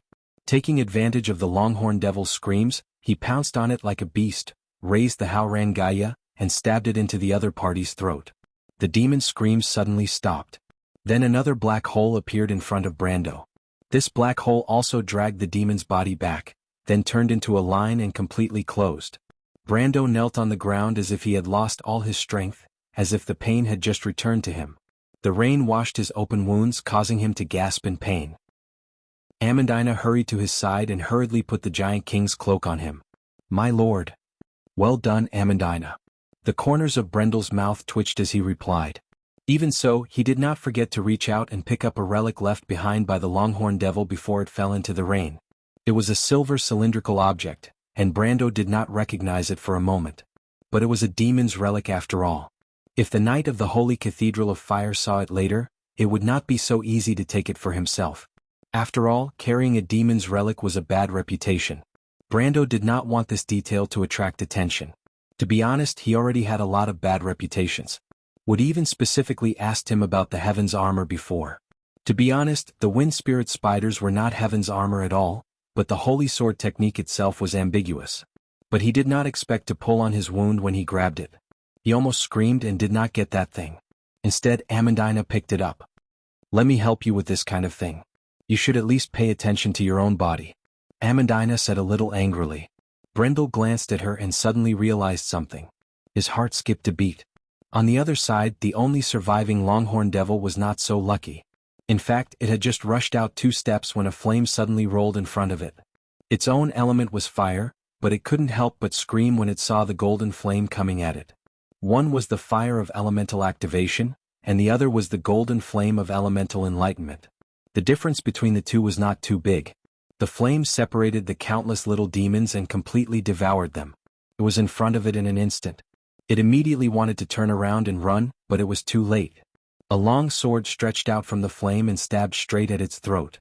The Longhorn Devil desperately mobilized the lines of law around it to stop it, but in a confrontation above the elemental level, the most powerful element was actually the element of the same attribute but at different levels. The fire element of the demons was generally magma, and Nicholas' element happened to be the fire element that was almost similar to the Flame King Gretel's. As soon as the 2 flames touched, the Longhorn Devil's claws were instantly burned to ashes. Then in an instant the golden sword burned a hole in its throat. A third black hole appeared in the heavy rain. At this time the Shire and Garlock were ready to cast the next spell. Another beam of light pierced through the long night. This time the beam of light hit right above the already dim teleportation gate, and a dazzling golden halo instantly exploded on the teleportation gate. Almost all the creatures in the surrounding area witnessed this scene. In the hills near the coast, the animals hiding in the bushes stared at the golden halo in the sky in horror. It seemed to spread out in an instant, sweeping across half the sky and then disappearing into nothingness. It was not just in the area of Ampere Seal. Even on the battlefield near Fort Bunyuo, some people noticed the explosion. The golden light that lit up half the sky could not escape people's observation. The soldiers on the battlefield only froze for a moment before realizing what had happened, because everyone knew what they were fighting for this time. Even in such a fierce battle, the cheers could not help but resound through the sky for a moment. Medusa Lasmika and the Tauren Lord Stark beside her turned their heads at the same time to the north of Ampere Seal. The light from the explosion made their faces look pale. Behind them, the three huge heads of Messica, the King of Chaos, showed dissatisfaction at the same time. The head on the far left, which looked like a goat's head, sniffed the air with its nose. There was a hint of blood in the rain. The space is shaking violently. There is one less portal in the north. The humans are attacking us from behind. Is this how Valabar treats the Lord's trust? The three heads spoke at the same time. The head that looked like a lizard was more calm, the goat head looked very shrewd, and only the human head had a tyrannical look on its face. Messica, the King of Chaos, was a famous lord in hell, but his biggest enemy was the Dark Elves. Compared to them, Valabar, the King of Cunning, had done more research on humans. Almost all the demons sent to deal with the human warlocks belonged to him. However, few demons liked the Lord, who was as weak as a wizard. Legend has it that he was a human when he was alive. Unlike Messica, Messica was born in the Sulphur River tens of thousands of years ago and had chaotic blood flowing in his body. Medusa Lasmika did not dare to answer. Messica was not in the mood to listen to their answers. In fact, the behemoth suddenly moved, and its whole body became translucent. In the next moment, it had completely disappeared. He went over. Lasmika was relieved. Should we go and take a look? The Tauren Lord still looked frightened. Lasmika gave him a cold look. Idiot, our mission is here. To be continued. If you like this work, you are welcome to come to Chidian. Come to vote for me. Your support is my biggest motivation. Chapter 639. As soon as the Longhorn demon died, the unrestrained imps immediately scattered in front of the blazing sacred swordsman Nicholas. This was not beyond Brando's expectations. The demons from the Sulphur River underground were not a qualified army to begin with. They were chaotic, selfish, bloodthirsty, and cruel. They were not necessarily willing to fight for the benefit of the whole. Compared to them, the imps in particular would rather slaughter unarmed civilians. At this time, the Knights of Lantern Island finally fought their way out and joined up with Brando. The Knights suffered heavy casualties, almost everyone was injured, and more than half of them were lost. In this state, they did not collapse. It was purely Brando's godlike attack that injected a strong dose of confidence into everyone. However, casualties were expected. What really excited them was the door of flame that turned into countless sparks and scattered in the heavy rain. No one could believe that they did it. In fact, it was Brando who did it. Nicholas stepped forward and pulled Brando up from the ground. At this time, Brando's injuries had mostly recovered with the help of the holy water. However, the holy water did not help the weakness after blood loss. He supported Amandina and glanced at everyone, seeing that everyone's faces were full of trust. Master Garlock, now teleport us to the portal near the seaside, Brando said. Garlock glanced at him. Not everyone had such courage in the face of danger. He had seen many examples of nobles who had never been to the battlefield boasting, but once they were on the battlefield, they were scared out of their wits. Those battles were far worse than today's scene. He nodded, picked up his staff, and began to chant a spell. The laws of space and time, as a power second only to the power of existence, had the highest authority among all laws. Even a great wizard of truth like him could not easily get in touch with the highest level of laws. In fact, there were teleportation spells from the ninth circle onwards. The elementalists called it the Bridge of Four Realms, and the wizards of the law called it deflection teleportation, but this was actually a trick. The Elementium envoys would travel through the four corresponding Elementium planes to reach certain areas, while the law adepts would project themselves into the Sea of Mana and return to the prime material plane for teleportation. However, both were incomplete transmissions. The former could only bring one to a specific location. The latter did not have a fixed teleportation point and was purely random. Furthermore, there was a certain degree of danger and it was often used to escape. True spatial spells only existed in the 10th circle and above, and only existed in the law of magic. Law adepts had to request the highest level of authority from the Codex of Order in order to open a spatial door. This process required a huge price to pay, and for the adepts, this was a huge consumption of mana and stamina. Moreover, spells of the 10th circle and above all had a special characteristic, which was that not only would they consume mana, but they would also burn the upper limit of the mana pool. The maximum limit of the mana pool could only be slowly recovered through limited means. Usually, the best way to recover was time. That's why you wouldn't see a high-grade wizard repeatedly casting a level 10 spell by drinking mana potions. This was also a form of punishment for mortals who asked for power beyond their control. However, it was only for mortals. As far as Brando knew, the silver races could ignore the punishment of spells below the 13th circle. Just like the adepts of Buga could cast 13-circle spells like mortals casting spells below the 10th circle, the golden races did not have this restriction at all. Therefore, the Flame King's Flash Strike sword art could only be passed down to the golden races like the dragons. It could never be created by any other black iron or silver race. However, in addition to these romantic fantasies and legends, there was also a famous rumor in the Amber Sword. It mentioned that the golden races died out because of excessive use of spells. Therefore, some people believed that this punishment of the highest law might actually be a protective measure for the black iron race. Of course, Brando had no way of knowing the truth. However, he knew that once Garlock finished casting this spell, he would basically be no different from a cripple. After losing the help of this powerful wizard, their situation might become even more difficult. Therefore, he insisted on saving the old wizard's ability for when they destroyed the second portal. There was a huge difference between destroying 2 portals and destroying 1 portal. If there was only 1 portal left, then people might still have the confidence to fight, but with 1 more portal, there was only despair left. As Garlock chanted each spell sonorously, the knights surrounded him. In the distance, the scattered imps were being driven back by the brute devils flying from afar. There were actually a large number of demons stationed at each of the 3 portals. Especially the one near the port of Ampere Seal, many brute devils were flapping their wings and rising into the sky. Brando knew that there must be many higher demons commanding them. When the first portal was destroyed, the demons reacted as if they had been hit in the head.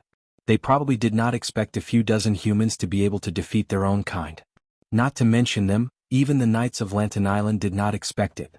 However, the demons reacted quickly. Countless hellhounds and brute devils swept in from the south. The distance between each of the 3 portals was about 2,000 meters. In between was a flat grassland, and everyone could see the scene of their attack at a glance. This was much stronger than the motley crew formed by the imps. The key was that whether it was the hellhounds or the brute devils, in terms of individual strength, they were far superior to the knight and witches of Lantern Island, not to mention thousands of times more. It was like a scene of the end of the world. We will teleport to a place about 20 or 30 meters to the left of the portal, but we can't go any closer. I'm afraid of causing an abnormal reaction from the portal. Garlock suddenly roared, and a circle of white light spread from the staff in his hand. Brando immediately felt the vibration of space.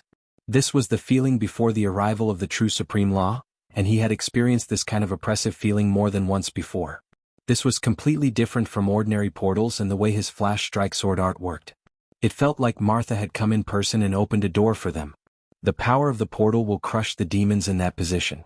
But don't expect too much, they are not fools. Garlock continued to remind them, pay attention to the enemies that suddenly appear around you. This was the first time the knight had experienced such a scene, and they could not help but feel a chill in their hearts.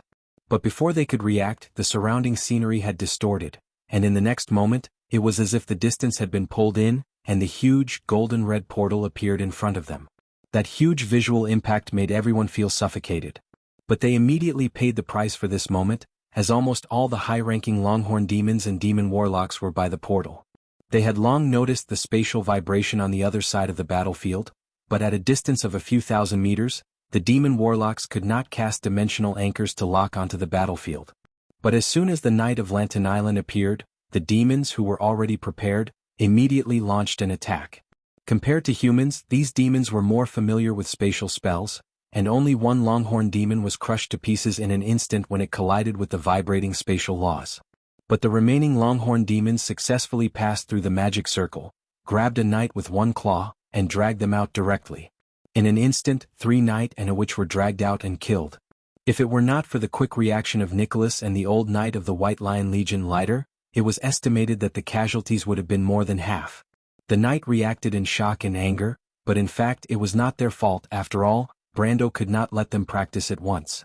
The knight who reacted immediately found himself surrounded by all kinds of demons, most of which were hellhounds and Longhorn demons, and some that even Brando could not name. But the real threat was the Longhorn demons and the demon warlocks. Fortunately, the situation this time was slightly different from the previous time. At least Brando was no longer fighting alone. With the great swordsman of Flame Blaster, the old knight of the White Lion Legion, and a knight of the Holy Cathedral of Fire to deal with the Longhorn demons, Brando directly focused his attack on the demon warlocks. Although he was still a little weak, he was the only one present who could get away and had the ability to deal with the demon warlocks, so Brando had no choice. Moreover, in his opinion, those demon warlocks were not a threat at all. He directly handed Amandina over to the princess for protection, and then charged towards the back of the demon army.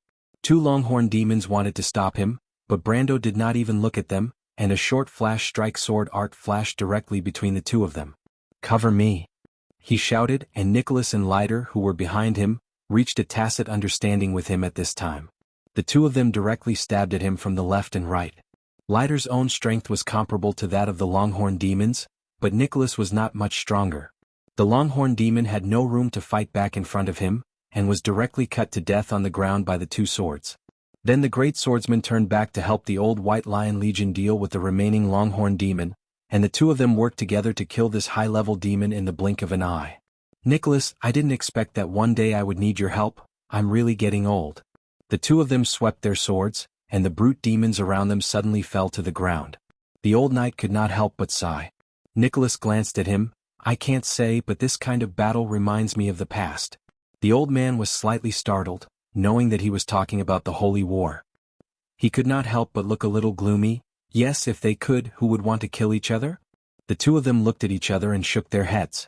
They knew that although the princess was now in control of the situation, the northern nobles might not be willing to compromise. Right now, they were just standing together for the sake of these demons. To put it bluntly, the princess was still too weak, otherwise, Leiter would not have chosen House Cypher in the first place. He was indebted to House Covardo, but he only wanted the kingdom to suffer less from the flames of war. For this reason, he was willing to bear even if he had to bear a dishonorable reputation. But the old man never dreamed that the situation he had single-handedly managed would turn out like this. He vaguely felt that he might have been wrong from the beginning, but he did not understand where he had gone wrong. In fact, Brando was not wrong. The reason why Leiter participated in this operation was just to confirm some ideas in his heart. But these were not things that Brando needed to think about. In fact, it was already a luxury for him to think about how to survive. He killed his way into the demon warlocks, and those demon warlocks who were using spells to support their own kind immediately stopped. In fact, these demons relied on their instincts to cast spells, and did not really have any magical knowledge. As soon as Brando killed his way into their midst, they immediately panicked. Relying on their immunity to fire spells, they threw fireballs randomly. As a result, other than killing a lot of imps, they did not even hurt Brando. Brando had long been aware of the habits of these monsters. As soon as he rushed into the crowd of monsters, he immediately pulled back. In the eyes of others, this action was strange and somewhat unbelievable, but the next move of the demon warlocks immediately proved his wisdom. Brando waited until these monsters had finished throwing the fireballs in their hands, and immediately went back to kill them. Suddenly there was a commotion among the demon warlocks. These were the lessons that the players had learned in exchange for their blood. But now, Brando was the one who benefited, and the demons were the ones who were unlucky. They probably never dreamed that a human would be so familiar with their way of fighting. In fact, these chaotic guys probably did not even know what they would do next. But Brando knew. This was the difference. Garlock's teleportation spell quickly achieved great success. Although the Longhorn demons organized a counterattack, under the attack of a swordsman with elemental activation and 2 great masters who were also elemental awakened, such a counterattack was pale and powerless. Other than killing a few knights, it did little to no avail. The humans quickly approached the portal, and Amandina once again performed exceptionally well. She found all the nodes in almost less than a minute. This ability made everyone look at this noble lady in a new light. Although Wood had already explained to them the characteristics of the Door of Flame, the connection point between the portal and the law of space was not fixed. To find this thing, one needed not only magical knowledge but also a certain sensitivity to the flow of magic. In fact, sensitivity to the flow of magic was the most important talent of a wizard. From this point of view, Brando realized that Amandina seemed to have an extraordinary magical talent. But when he thought about it, people who could generally have a talent for magical equipment would more or less have some magical talent. And as a genius in this area, it was reasonable to have an excellent talent in magic. Soon Brando's idea was verified, and Garlock saw Amandina's talent at a glance. In fact, he was full of praise. When they were looking for the third node, the old wizard only gave a little guidance, and Amandina immediately found the location with a vague feeling. Such an ability, according to the words of the Seeker of Wonder, was a genius. Brando looked at the old man and was tempted to take in an apprentice. This was a good thing, but the prerequisite was that they had to return alive. The second teleportation gate finally collapsed. Everyone couldn't help but cheer, but only Brando really felt the pressure double. He had exhausted almost all his means, but now there was still one more portal. It was 2,000 meters away. Countless demons were surging. Brando looked at the distance that was neither far nor close, and for the first time, the word, natural moat, appeared in his mind. To be honest, if he was asked now what way he could tear down the last portal, Brando could only answer this way: use perseverance, or wait for a miracle. To be continued. If you like this work, you are welcome to come to Chidian. Come to vote for me. Your support is my biggest motivation. Chapter 640. The overwhelming number of brute devils turned around in midair and flew towards the humans near the second door of flame, like the shadow of a giant demon claw sweeping across the sky. Brando looked at this scene and couldn't help but think of the locust plague in Solanilan during the second era of the Year of the Trade Winds. The locusts that covered the sky at that time were a true portrayal of today's scene. The second door of flame was completely crumbling, disintegrating into fragments that melted into the heavy rain like countless golden butterflies dissipating one by one. Griffin stood in the rain and looked up at the scattered flames. A glimmer of hope rose from the depths of her eyes. The half-fairy princess pursed her lips and clenched her fists. But the remaining knight were still immersed in excitement.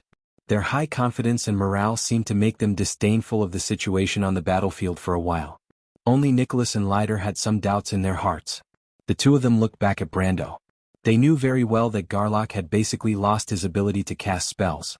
Now, if they wanted to get close to the third portal by surprise, they could only see if this young man who brought about miracles could surprise them again. The heavy rain even masked the screams of the demons behind the curtain of rain. Brando stood in the rain and forced himself to adjust his expression. Although he had no confidence in his heart, he knew that he couldn't be pessimistic and desperate first. At least he couldn't let the others see his hesitation. "We can only find a way to kill our way through first," he replied calmly. "How do we kill our way through?" The knight and Nicholas asked in unison. But unlike the knight's confidence, Nicholas asked sincerely. Although he and Brando were on different sides a few hours ago, he had no prejudice against Brando. On the contrary, he admired Brando's calmness when fighting the demons. There weren't many young swordsmen like Erwin anymore. He seemed to see his own era of swordsmanship in Brando, but Brando's achievements must be higher than his. The flame-haired swordsman, who was about the same age as Brando's father, was not jealous, only gratified. How do we kill our way through? For Brando, this was a core issue. He raised his head and looked at the red tide sweeping over the green meadow through the curtain of rain. He could even feel a slight tremor from the ground. Including the witches and the others, there were only 20 to 30 people around him. Many of them were injured or had lost their ability to fight, as well as non-combatants like Amandina and Dilferi. Even Brando himself would not believe that such a group of people could carve a bloody path out of the demon army. Using perseverance to defeat an opponent was just a joke after all. There was only one chance now. The giant King Buni's cloak still had about 30 breaths of time left, which was about 1 minute. The giant's cloak could accommodate a few people, but the problem was that 1 minute was not enough for them to travel from one portal to another. Although a distance of 2,000 meters was not considered far, it was still traveling through the demon army. "Let's split into two groups." Brando thought silently for a while and finally answered. His purpose was simple. He would use one group as cannon fodder to attract the attention of the demons, while the other group would use Buni's cloak to escort Amandina and the Shire to the third portal. He briefly described his idea and Nicholas and Leiter understood. The head of the old White Lion Legion thought for a moment and said, "This is indeed the only way now, but how does Mr. Brando plan to divide the groups?" Brando fell silent. In fact, he already had a plan in his mind. Due to the existence of the Giant King's cloak, the staffing of this group could actually be very simple. First of all, Amandina and the Shire must be included as the demolition team, and there must also be someone who could deal with the Longhorn demons at the portal. The best candidates in Brando's mind were Amandina, the Shire, Nicholas, Dilferi, Her Royal Highness, Garlock and Sugar Jar. Of course, Brando did not deny that he had joined Her Royal Highness because of his own selfishness, but in any case if Her Royal Highness died here, then everything he had done before would become meaningless. In that case he might as well not come to Ampere Seal. Then history would proceed according to its previous trajectory, and there would be no demon invasion at all. Only by truly changing Erwin's future would everything that happened today, and the people who died, seem valuable. As for Sugar Jar and Garlock's reason for joining, it was even simpler. He would not let an unconscious little girl who had lost her ability to fight die. Besides, she had saved his and the princess's lives before. The old wizard, who had lost his ability to fight, had similar considerations. As soon as Brando shared his thoughts, the surroundings fell silent. Indeed, who would be willing to die? At least Brando himself would not be so willing. Because the meaning of this adventure was completely different from the previous one. This time their mission was to die. He raised his head and looked at the blurry faces of everyone in the rain. Just like in the Amber Sword, he looked at the faces of every like-minded comrade who left in the Crimson Canyon. "I'm sorry, but we have no way out," Brando replied. "I hope everyone will help me one last time. I don't want to lie. Today the best-case scenario is that we may win, and the worst-case scenario is that I at least hope to die with you." Brando did not think that he had the right to ask anyone to die for a certain purpose, no matter how noble the purpose was. Half of his soul came from modern times, and certain deep-rooted ideas had long been rooted in his heart, as if all people were born equal. At that moment, for the first time, he felt that the ideas of some players did not seem to be suitable for this world. Because he could not treat everyone as NPCs, they were living beings. Even though he was used to taking risks like a player, he didn't realize that this risk involved everyone. Her Royal Highness was not his princess, and Erwin was not his only Erwin. Perhaps he knew that all of this was right, but in reality he might not have the right to help others choose. Especially for these people who had lived on this land for generations, perhaps survival was the most important choice. It was not until this moment that Brando suddenly understood that this was not wavering, but an unprecedented maturity. If he wanted to give and gain, at least he had to learn to take responsibility first. In the face of real death, Brando finally understood this. It was not until now that he suddenly understood Leiter's thoughts. He could not help but look at the former commander of the old White Lion Legion. Leiter was also looking at him. There was only admiration in the old man's eyes. Leiter was also silent in his heart because the old man suddenly realized his mistake. If it was just to survive, then what was the need for this ancient kingdom to exist? Erwin's people were also descendants of the Flame King, and they left crews to fight against the tyranny of the nobles. If such ideals could not be maintained, then what was the point of Erwin's existence? Whether it was Brando in front of him or the young people of the White Lion Legion, they were all the best people in this kingdom. Their ideals were so similar that they should not be fighting each other. In fact, Brando had also miscalculated one thing. That is, this is Vaunt, not the world he originally came from. In this place, not everyone would agree with some of his ideas. The knights stared at the young lord, dumbfounded. They really could not think of any need for him to apologize to them. The noble behavior shining here at this moment was enough for Erwin to rebuild the flag. It was Brando who brought all of this, as if he had brought them back to the time when the glorious flag was still shining on the plains. What was wrong with him? Everyone truly felt such respect. Brando told them that it was not him who led them to become heroes. It was them who chose to walk on this path, and he shared the glory with everyone. What else could they be dissatisfied with? There was only endless reverence left in everyone's heart. When Lady Martha gave life to them, she gave them the noblest quality, but at this moment, this quality shone in the heavy rain. A mother's expectations seemed to have been placed on everyone. "My lord, please don't say that," the knight could not help but reply. "If we still have complaints, how would the sages of Erwin think of us? The noblest actions are all here, and I will only feel glory for my own choice." The old wizard also sighed. "Please cross me off the other list because my lord has no right to deprive me of the glory of my old bones. Even if I'm a wizard, I'm still hot-blooded because I'm still Erwin's people." "Is it only Erwin's people who have glory?" The knight of the Holy Cathedral, Stephen, looked deeply at Brando. "The sages made an oath on the holy White Plains, and our descendants will only continue the legend of the flame with blood." He bowed slightly to Brando and replied. This standard knight's etiquette was both obedience and respect. It was the respect of a fanatical believer who followed the footsteps of the Flame King to the true ideal. Only people of the same kind could understand each other. Whether it was Erwin's people or Cruz's people, there were people who pursued the same beautiful things. What he wanted to prove was only this point. Babasha didn't answer but just smiled mysteriously. The dark dragon was once called the fool, but the real fools were only those vulgar people. Brando was stunned. The words of the night rang in his ears again. Just like the odes that echoed in his heart every night, people who sought like-minded people had such footprints there. Whether they were men or women, old or young, powerful or ordinary, their ideals were not noble or humble because of people. Brando used to think that he could only find those simple ideals in the game, but he found that he was wrong. But now they were back again. Right here beside him. Just like the players who fought side by side with him in the past. Setbacks, failures, and death could not stop their pace. Others laughed at them for being fools, persisting for a piece of virtual data that did not exist. But the world itself was the same, and nothing was born with a special meaning. What everyone fought for was just the persistence in their hearts, and this kind of persistence had no distinction between high and low.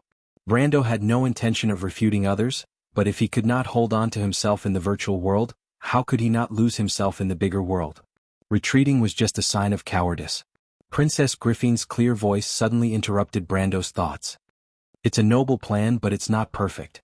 The half-elf girl took a light breath and said, "The situation now is in front of all of us, and we can't have a chance to make a mistake and start over. So we have to do the best in every detail. There is nothing wrong with Mr. Brando's arrangement, but you are the only one here who is most familiar with the Giant King's cloak. In the battle later, it will involve the intermittent use of the Giant King's cloak, but as long as the timing is not grasped, it will be a disastrous outcome. Erwin can't afford such a failure. So I suggest that I exchange places with Mr. Brando, and I will be the commander of this battle. Mr. Brando will escort Miss Amandina until the task is completed."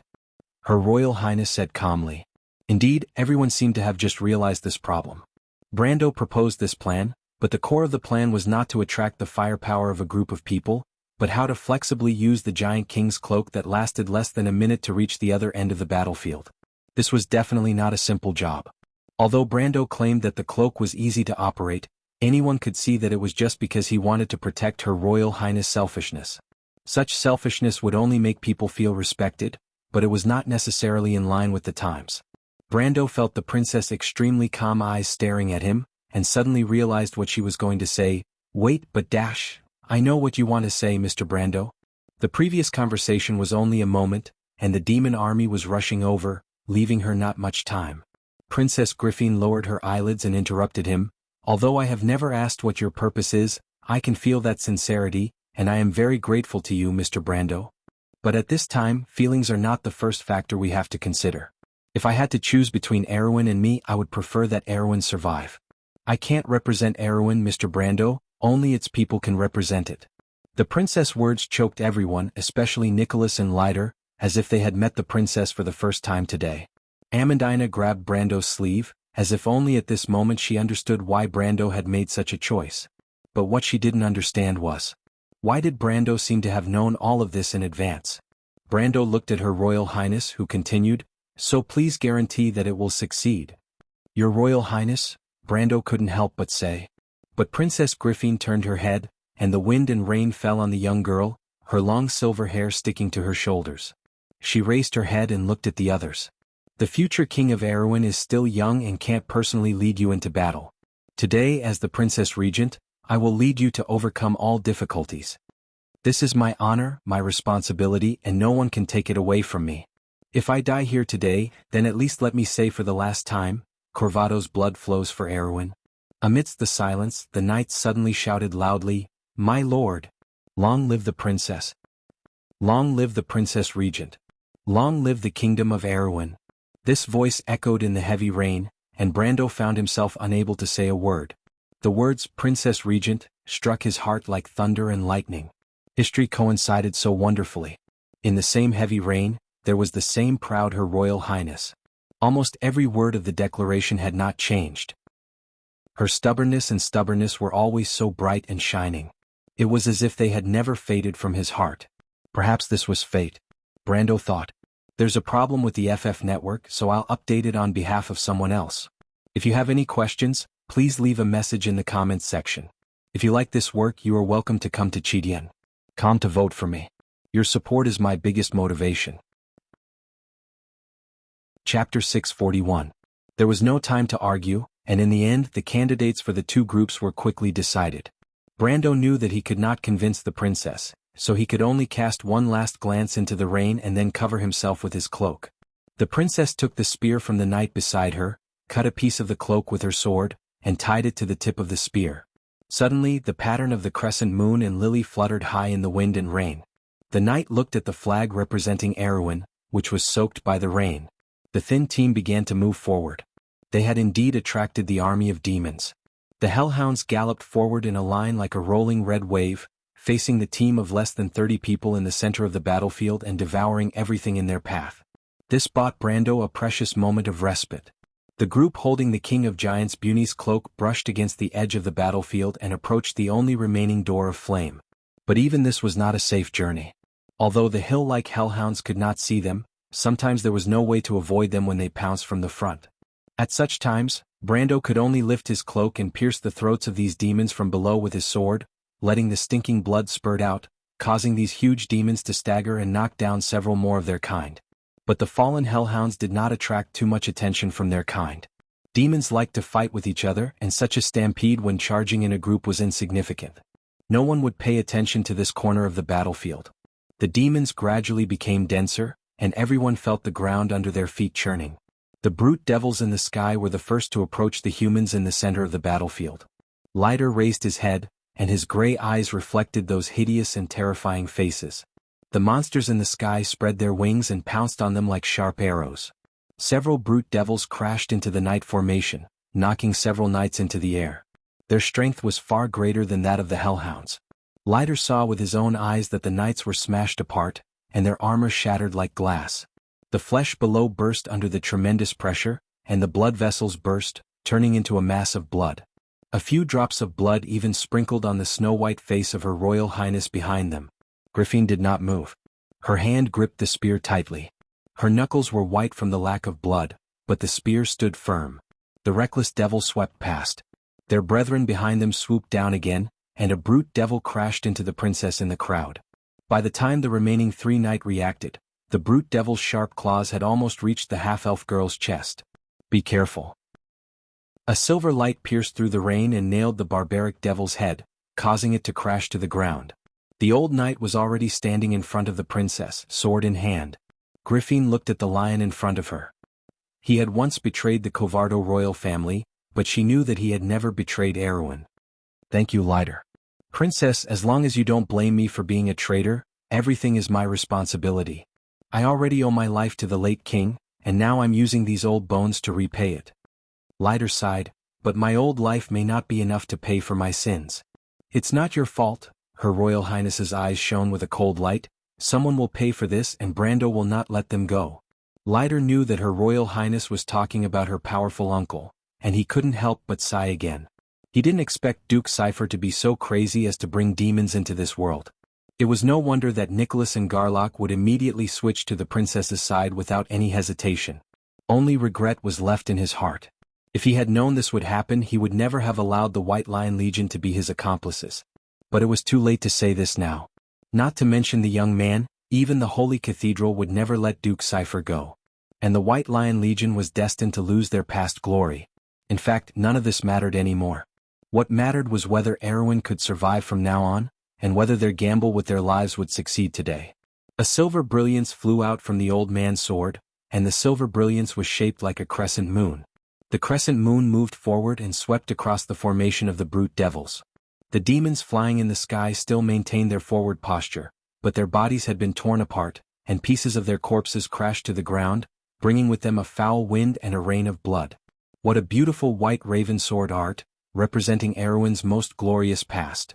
Princess Griffin stared blankly as the dazzling brilliance disappeared into the rain, but was eventually swallowed up by the surging demon army. The brute devils had already taken to the air again.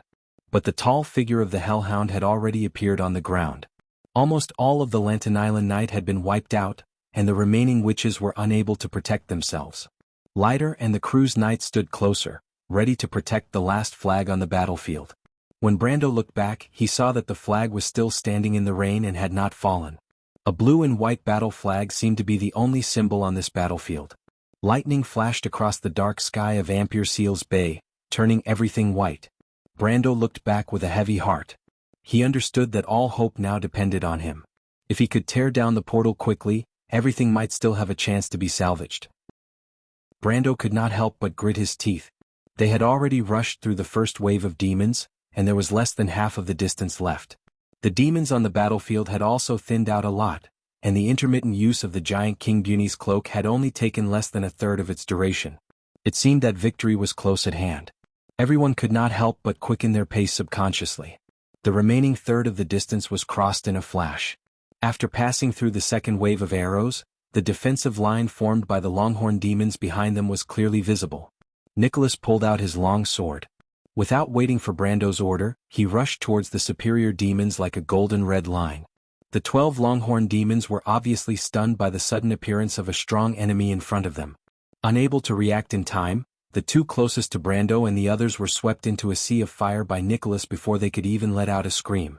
There was only one outcome waiting for them. Brando continued to move forward with the giant king's cloak propped up, and there were still 9 seconds left. At this time he did not need to save any more because there was still the last stretch of the road left in front of him. Amandina followed him closely, the Shire was holding the unconscious sugar jar, and Dilfrey was at the very back. The four of them had never felt so nervous and uneasy as they did at this moment. Even Brando's experience during the Wolf Tide was far from what he was experiencing now, because at that time he could at least see through history, but now the future was hidden in a fog. He had to break through this fog with his own hands, but he could not be sure what the trial behind the fog represented. 30 meters. The giant king's cloak finally lost its effect. But there were only 2 or 3 kittens by the portal at this moment. Those were all demon warlocks, and as soon as the Shire and Brando appeared, they took care of them one by one. Amandina threw away the giant king's cloak as fast as she could, as if it was not a legendary item, but a piece of trash. Then she rushed madly towards the last door of flame on the battlefield. The Shire, Brando, Dilfrey, Nicholas as well as Garlock, Leiter and Her Royal Highness, who were far away in the center of the battlefield, saw this scene at the same time. I just need to put in a little more effort. Almost everyone probably only had this thought in their minds. But unfortunately things did not go as they wished.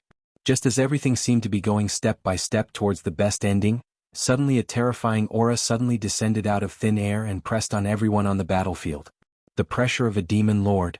Brando's hair immediately stood on end, and the oppressive feeling he felt was as if a god had suddenly descended upon this realm, but that was absolutely impossible. Not to mention that there was no god in Wonde at all, and even a god could never exude such a cruel and tyrannical aura. That kind of aura could only exist on one creature in Wonde. Demons. He raised his head and watched as the space beside the portal began to tremble. Then a huge golden-red door of light suddenly opened beside Amandina without warning, and before anyone could react, a huge 3-headed monster that seemed to be stacked with crimson fat had squeezed out of the door. That unique shape could only make Brando think of one name, the King of Chaos, Messica. At that moment Brando's heart tightened. "Be careful, Amandina," he shouted with all his strength. But it was too late. Amandina did not even realize that disaster was coming. When she heard Brando calling her, she even turned her head in surprise, but the next moment, the Demon King's claws had already pierced through her body. With a sharp sound, the blood-red claws pierced through Amandina like 3 sharp swords. Her whole body arched in pain. Amandina opened her mouth wide as if she was still in shock at the last moment. But blood immediately gushed out from her mouth and nose, but the noble lady still reached out to Brando. "Brando. Brando. Brando." Her mouth opened and closed, but in the end she hung her head down weakly. No, Brando's eyes were wide open, he could hardly believe what he was seeing. Although there was still a trace of delusion in his heart, hoping that all of this was just an illusion, delusion was delusion after all. His heart could not help but sink. As an ordinary person, would it be possible for Amandina to survive a blow from Messica, the Demon King of the Ultimate Realm? Any sane person would give a natural answer. But this answer was unacceptable to Brando. Amandina was dead? Brendel saw the King of Chaos fling Amandina away with his claws, and Amandina's limp body slammed into the grass, as if she had lost all signs of life. At that moment his mind was blank. He stood in the pouring rain with Haurangaya in his hand, but for a moment he felt as if the whole world had darkened. The noble lady who had been silently by his side, willing to stand against the entire kingdom with him, was dead? Brando did not know what thoughts were flowing in his mind for a moment. And the King of Chaos, Messica, finally noticed the young man at his feet. Its three huge heads looked back at the portal and then at Brando. It instantly guessed the intentions of these humans, and could not help but show a trace of ferocious anger on its face. "Vermin, look at what you've done." Messica's voice seemed to come from the abyss. He raised his claws and immediately swung them down at Brando. "Brendel, you bastard, wake up from your stupor. Do you want to die here? You still have the cards of fate. Amandina is not dead yet." Saint Tossel, the Wind Empress, was going crazy. But the last sentence was like a bolt of lightning that cut through the darkness in his mind. He reacted with a start. Yes, he still had the cards. As long as he had the cards of fate, there was at least a glimmer of hope to save Amandina. Although it was only a glimmer of hope in a desperate situation. But as long as there was a chance, he would never give up. Brando suddenly woke up, but when he looked up, a shadow had completely covered him. To be continued. If you like this work, you are welcome to come to Chidian. Come to vote for me. Your support is my biggest motivation. Chapter 642. Each of the 3-meter-long claws was made of gray cuticle, and the beehive-like holes were clearly visible. Brando knew that the fine holes were filled with demonic worms. Whenever Messica, the King of Chaos, attacked, they would take the opportunity to parasitize the wound. He remembered that when the TRS Guild killed the Demon King, they specially deployed the Heresy Inquisitors and witch doctors to purify the parasitic worms, but he did not have such excellent conditions now. The Demon Lord's sword-like claws slashed down at him. Brando reacted quickly and jumped back, and the 3 sharp blades brushed past him like plows. The grass was split open, leaving 3 deep claw marks. The power of chaos followed closely behind, and a layer of gray flames burned on the claw marks. Brendel did a backflip and landed firmly on the ground. The blood in his veins accelerated, and he was completely awake. He avoided the claw without any danger, and a fine layer of cold sweat appeared on his forehead. Fortunately, he was reminded by the elf at the last moment, or the consequences would have been unimaginable. Unlike the superior demons who had mastered the power of the fire elemental laws, true demons of the Overlord class and above were not recognized by the power of the laws. On the contrary, they used the power of chaos and the violent dark magic of the Sea of Magic. These 2 powers lacked creative power in the hands of demons, but were far enough to destroy. It even surpassed most elements of the same level. The power of chaos could assimilate everything, and the burning flames were proof of that. The gray flames had nothing to do with the fire elements in the world of Wond, but were called embers. Everything burned by it would return to chaos. Legend has it that when the land of order was transformed into the wilderness, the world would be full of such flames. Brando had just stood firm when the voice of the Wind Empress came. "Brando, when this demon attacked, its right hind leg was a little slower than the other 3 legs. It looks like it has some hidden disease. Can you seize this opportunity?"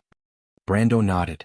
The image of Messica, the King of Chaos, in folktales often appeared as a fat giant with 3 heads and wings. Its big belly flowed with oil and hung down to the ground in layers. Although it looked very strange, it was basically a humanoid figure with 2 feet and 2 claws. The place that the Wind Empress pointed out was actually on Messica's right ankle.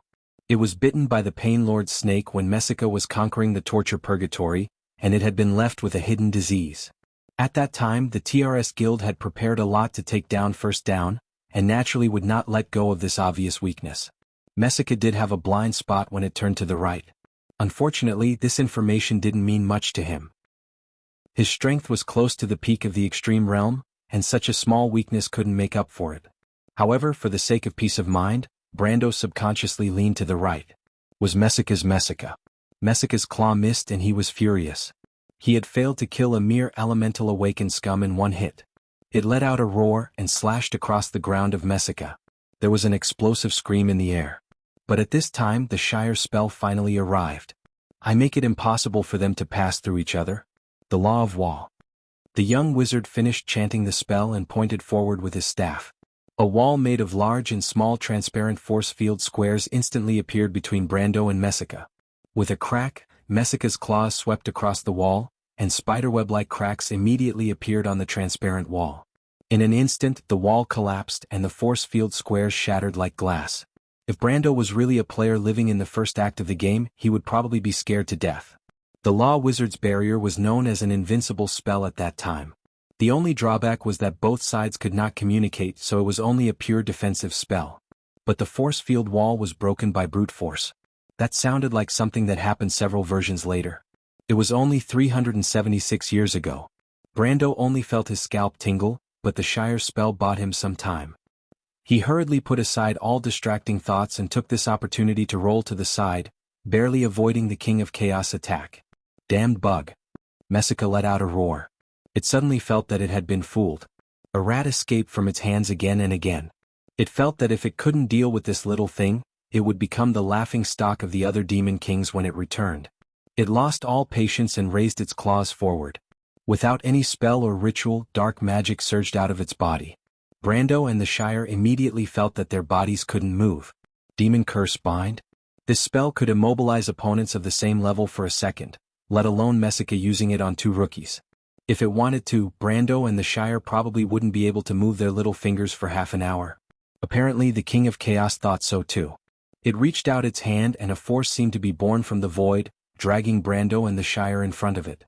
Messica looked arrogant as if it wanted to see fear on Brando's face. You're overestimating yourselves.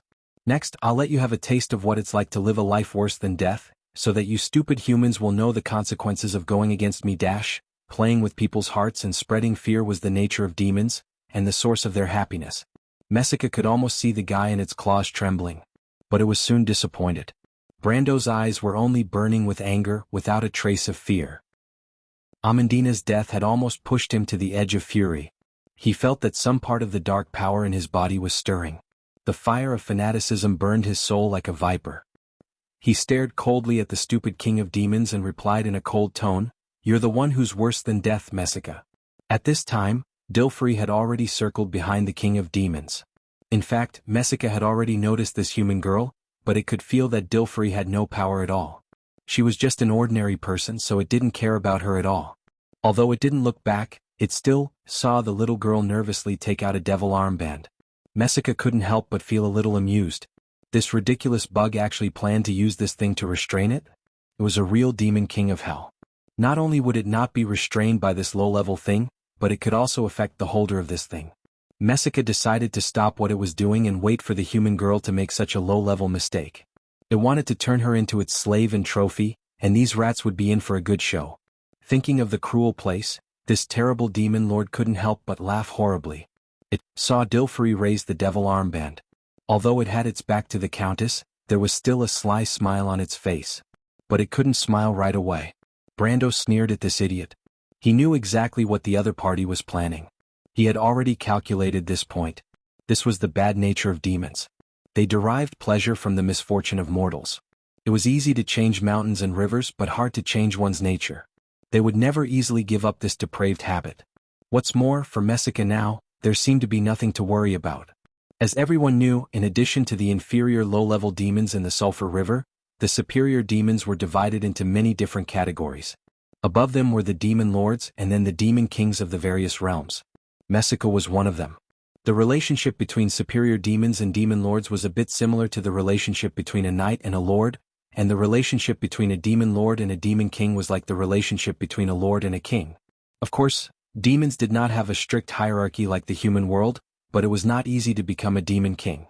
Generally speaking, those who became demon kings were the best of the best after tens of thousands of years of fighting. Although the power of the demon kings was uneven, they had at least reached the extreme realm. With such power in front of a few insignificant humans, there was nothing to be afraid of. Messica definitely did not expect Brando's next move. Brando did not move, but the restrained state was not a silent state. At least he could still speak and shout. When Dilfrey raised the devil armband, Brando suddenly shouted, "Dilfrey, listen carefully. Dilfrey, listen carefully. This idiot's real name is Toys number 403157. You can find its mark in the boundless purgatory. Quick, cast a spell on it." The sly smile froze on Messica's face. The sorcerers who studied and dealt with demons knew a secret. Every demon born in the abyss could not be killed. They were another manifestation of chaos. Every time they were killed, they would only temporarily return to chaos and leave a mark. They would eventually be reborn from this mark. This mark was the true name of the demon and the source of their power. Every demon, no matter how inferior or powerful they were, had a unique name that belonged only to them. This secret could only be known by the demon itself, and it would not tell anyone. But in history there were still some demons who lost their names for some reason. These demons often ended up extremely miserable and were enslaved forever. Knowing the true name of the demon could command them to do anything. Although this saying among the evil sorcerers was somewhat exaggerated, it actually represented the truth in a sense. At least the shock in the heart of Messica, the terrible demon king of hell, could be described as overwhelming. The true name of a demon was the most private secret of every demon. Even in whispers and dreams, it would never be secretly leaked. But the problem was, Brando really said its true name. How did he know? If it was possible to change its faith, Messica would immediately want to seek refuge with Lady Martha. Then it would cry bitterly at the feet of the mother of all things, claiming that Brando was a cheat and asking Lady Martha to delete this guy's account or something. Unfortunately, Messica's boss, the Chaos and Twilight Dragon, obviously did not care about this matter. The King of Chaos looked as if it had just woken up from a dream. It roared and turned back to stop Dilfrey. Unfortunately, it was a little too late. Or rather, it blamed itself for being too confident. When it turned back, Dilfrey had already found Messica's mark in the boundless purgatory through the spell and the number of the true name. Then she chanted a simple incantation, Toys number 403157, withdraw authority. The behemoth demon king of hell and the delicate countess snorted at the same time. Brando felt the spell binding him loosen, and at the same time, he saw a trace of blood oozing from the corner of Dilfrey's mouth. Backlash. He knew that Dilfrey's power was still too weak. If she only relied on the devil armband, not only would she not be able to control Messica, she would be controlled instead. But even if she relied on the true name, Messica's huge power was not something she could bear alone. Unfortunately, he did not have the extra time to find a gold-rank summoner who was good at psychic spells. Even the Countess herself was just an unexpected surprise. Brando and the Shire fell from the air to the ground. At the same time, Dilfrey, who was trying to control the King of Chaos, had her beautiful face almost distorted. Only then did she understand why Brando told her that this was a dangerous task. She could not suppress Messica's power. Even if she had the true name and the devil armband, the powerful demon king of hell was not something an ordinary person like her could control at will. The turbulent power of hell invaded her body through the magic ring and quickly corroded her internal organs and blood vessels. Countess, you should know the consequences. I know. Dilfrey raised her head. Her facial features were bleeding, and she looked extremely horrifying. But she still raised the devil armband and shouted, I order you to cut off the magic connection with the lower world. No. The demon king of hell suddenly screamed. It never dreamed that the little girl in front of it would be so cunning. Compared to her, it felt that it was simply a lower-ranked demon. With its true name, Dilfrey could order it to do anything and it could not resist. In other words, she could order it to die, but the problem was that she would be completely torn apart by the power of the backlash before that. However, Messica never dreamed that Dilfrey would choose such a simple order to act according to her capabilities. Cut off the magic connection with the lower world. It was unable to resist at all, and the dark magic on its body dissipated in an instant. And in the eyes of others, Messica was thinning, at a speed visible to the naked eye. In fact, it was the fat on its body that shriveled up like a deflated balloon, and soon turned into dry skin hanging on its bones. It looked as terrifying as it could get. And Messica's power was also rapidly declining, and almost in the blink of an eye, it fell from the peak of the extreme realm to the middle level of elemental activation. In just a few seconds, it fell by more than 2 realms, which was the fastest level drop in the Amber Sword. Bastards, you can't do this. Messica was so ashamed that it was like a little girl who had been forcibly stripped of her clothes. It probably never dreamed that it would end up like this. In fact, if Brando could just let this guy die, he would never choose such a troublesome way. Choosing such an order was the result of his careful consideration, because it was the only way to maximize Dilfrey's safety. Of course, the Countess was not afraid of death. But the problem was, if she died, wouldn't Messica regain its freedom? So Brando chose this compromise from the beginning. Even if it was a compromise, it would still cause irreparable damage to Dilfrey's body, but there was no other way. The dark shackles on Brando and the Shire dissipated in an instant. He immediately picked up the Howran Gaia from the ground, and at the same time, Messica's magic dissipation effect finally came to an end. In fact, such a dissipation of power would theoretically continue until it completely became an ordinary person. But the withering of physical power was not an effect that could be achieved in a short time. Messica, the King of Chaos, who was at most a Chaos Lord at this time, had completely lost its confidence at this moment. It immediately took a horn from its waist. The horn was obviously made from the horn of a greater demon, and blew it as if its life depended on it. The long sound of the horn penetrated the entire battlefield in an instant, and Brando knew at a glance that this guy was calling for reinforcements.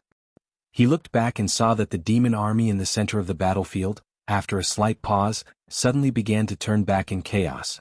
"Stop him." He immediately turned back and shouted. Amandina's fate was unknown, and no one could find the node of the portal. If the demon army arrived, everything they had done before would be for naught. Charles, who was at the side, also reacted immediately. He hurriedly grabbed the cane that had fallen on the ground. At the same time, the princess and her party, who were surrounded in the middle of the battlefield, had the exact opposite feeling. Previously, they were surrounded, and there were several times when they were almost completely wiped out. Leiter and the crew's knight were all injured, and one of Garlock's arms was covered in blood and drooped weakly. The princess was clawed on the shoulder, and half of her shirt was stained with blood. But just as everyone was ready to die in a bloody battle, the surrounding demons suddenly retreated, and the pressure was relieved. What's going on? Those who were lucky enough to survive could not help but be slightly startled. The demons clearly had the upper hand, so why did they suddenly give them a chance to breathe? They raised their heads subconsciously, but the portal was still there, wasn't it? P.S. Since the log of the running team is still a spoiler, I decided to wait until these chapters are finished and this plot is over before I continue to post. My balls hurt == please vote. To be continued. If you like this work, you are welcome to come to Chidian.com to vote for me. Your support is my biggest motivation. Chapter 643. Messica's shriveled skin was wrapped around its thick bones, its ribs were protruding, and its eye sockets were withered and sunken from its 3 heads. It looked like a huge skeleton. From time to time, dark blue flames burst out of its body, which was the light emitted by the disintegration of demonic items due to the loss of magic power. Even its equipment protection had completely disintegrated. It was as if it had suddenly fallen from the throne of a brutal king to a penniless beggar. The huge psychological gap also brought with it a huge sense of insecurity. Although it was clear that it still had an advantage against Brando and the Shire, Messica immediately used its remaining strength to cast a flame shield on itself. It was as if this would make it feel more at ease. However, the Shire's reaction was not slow either. When Brando asked it to attack, it immediately grabbed the staff that had fallen to the ground and recited the spell loudly. "I will turn this sharp into a sharp blade so that it will separate everything. By the law of Tiamat, the blade of Demetrius." He moved his hand forward, and the air in front of him stacked into layers of bright wind blades, and then instantly slashed at the demon king of hell, Messica, who was not far away. The flame shield hanging around Messica was much stronger than the little thing on Brando's crimson blessing. The orange light on the magic shield was like a layer of orange grease so thick that it was almost solid. The Shire's dragon blade slashed fiercely on the magic shield. It was as if it had stabbed into a pot of oil and stirred violently. The red grease on the hemispherical magic shield shook violently. But it did not move at all. Ha ha ha. Messica took a step back in fear at first, only to find that the Shire could not penetrate its shield. The 3 heads could not help but laugh proudly. It was as if it had completely forgotten that it was still a demon king of hell. Normally, it would be a great insult to it if its shield was penetrated by a gold-level wizard. "You can't kill me. Just wait for your death," it shouted arrogantly. But soon it could no longer laugh, because after the dragon's blade swept across like a transparent blade, a black longsword appeared behind the spell. The slightly shining blade was like a thin silver line that parted the rain. The orange-red flame shield did not have any effect on the longsword at all. The longsword flashed through the air as if it was transparent, and it slashed right into the dragon's chest. A flash. Brendel leapt through the rain and opened up a 2-meter-long wound on the monster's chest with his sword. With a cold expression on his face, he pulled the blade down in mid-air. His movements were so skillful that it was as if he had completed the same move thousands of times in the amber sword. Suddenly, a purplish-red rain of blood exploded in the rainy night. Messica's laughter stopped abruptly and was replaced by a sharp scream, or rather, a howl. A dash. The scream immediately turned into a wail, and the huge body of the demon king of hell even fell back because of the impact. Brando landed steadily, and the huge demon king fell to the ground at the same time. But Messica obviously did not die. Although the wound on its chest almost extended from below the shoulder to the lower abdomen, it was so deep that the bone could be seen. The flesh split open on both sides, revealing a shiny obsidian-like gem inside. It was the dark magic stone of the demons, the source of their power. But this gem was now dim because it had lost its connection with the Sulphur River. It was still waving its claws in the rain, trying to get up. The powerful vitality of the demons was undoubtedly revealed at this moment. The damaged muscles, soft tissues, and blood vessels were growing and healing at a speed visible to the naked eye. Some small fractures grew into new red scars in the blink of an eye. But Brendel was not going to give the Devil King a chance to fully recover. He immediately jumped onto the Devil King's stomach and stepped on its chest. At the same time he raised Haurangaya high up in the air. "No, don't." Mesika finally panicked, and the three heads showed a look of fear at the same time. "You can't kill me. I accept that woman's slavery. What do you want? I can give you power and authority and everything you want." Brando was unmoved. "Ah, I know," it screamed like a pig being slaughtered. "I can help you resurrect that little girl." At that moment, the Wind Empress felt the psychological change in Brando. "Don't listen to its nonsense, Brando," she hurriedly reminded him. But Brando's heart was only slightly moved, and he immediately reacted. "Resurrect," he sneered. "It's turning into a demon, but Amandina doesn't need that kind of ending." The sword stabbed down. But it was at this moment that a cold light separated the rain and flew over. A silver light came from afar and hit Brando's downward blade. With a clear sound, the Haurangaya suddenly tilted to one side, almost piercing the magic stone on Mesika's chest. "Ah!" The Demon King of Hell screamed again. Today was probably the unluckiest day since its birth. A dignified King of Hell was like a pig hanging by a thread and being trampled on at will. But it could only blame its bad luck. Among the Demon Kings of the lower world, Brando knew the true names of the 7 lords of the upper hell who had been to the human world. This knowledge was meaningless in the previous world, because the 7 of them had already been killed by the 25-legged man, and no one knew when they would be resurrected. But here this thing had undoubtedly become its death sentence. Brando's sword was blocked, and he subconsciously took a step back. It was a dagger that was now stuck in the grass beside him. The power of that thing was amazing, at least at the level of elemental activation. Of course, it was not at Mesika's current level of decline, but at the level of a true mid-level elemental activation at its peak. Could it be a high-level demon? He shook his numb wrist and looked up, only to see an old acquaintance standing in the rainy night. The eagle swordsman, Devard. This guy was obviously not here to seek revenge. Brando immediately thought of the person behind him, Grand Duke Arek. He had almost forgotten about this guy, or perhaps it should be said that this guy seemed to have disappeared after leaving the Anderla Cathedral. But now this old fox had finally appeared. After he showed his last trump card. In the middle of the battlefield, the demons' offensive had weakened. In fact, the last few waves of their arrows had already begun to turn in the direction of the portal, leaving only a few hellhounds and brute devils with manic thoughts to continue to besiege the princess and her party. But they were no longer a threat. The strength of Leiter and Cruz's Holy Cathedral Knight was more than enough to block the attacks that had lost their power. They used their actions to teach these chaotic creatures the courtesy of the battlefield. The head of the killed demon was stuck on a spear. Those spears originally belonged to another group of imps. They should have been snatched from the coast guards at first, because the spears had the emblem and manufacturing number of Ampere seal on them. These spears formed a circle around the team. "They are turning towards Brando." Her Royal Highness looked worriedly into the distance. "We can't let them leave like this." "But what can we do, Your Royal Highness of Erewhon?" Stephen, a Cruz Holy Cathedral Knight, replied with a wry smile. Everyone was covered in wounds and exhausted. Most of the knights had been killed and only 2 or 3 of them were left. There were also a few witches who had been supporting the battle from behind, but they were of no use in such a situation. The witch named Babasha had also run off somewhere. "Leave it to me." A muddy and heavy voice that seemed to roll out from the throat replied weakly. The one who spoke was Garlock, who was lying on the ground and gasping for breath.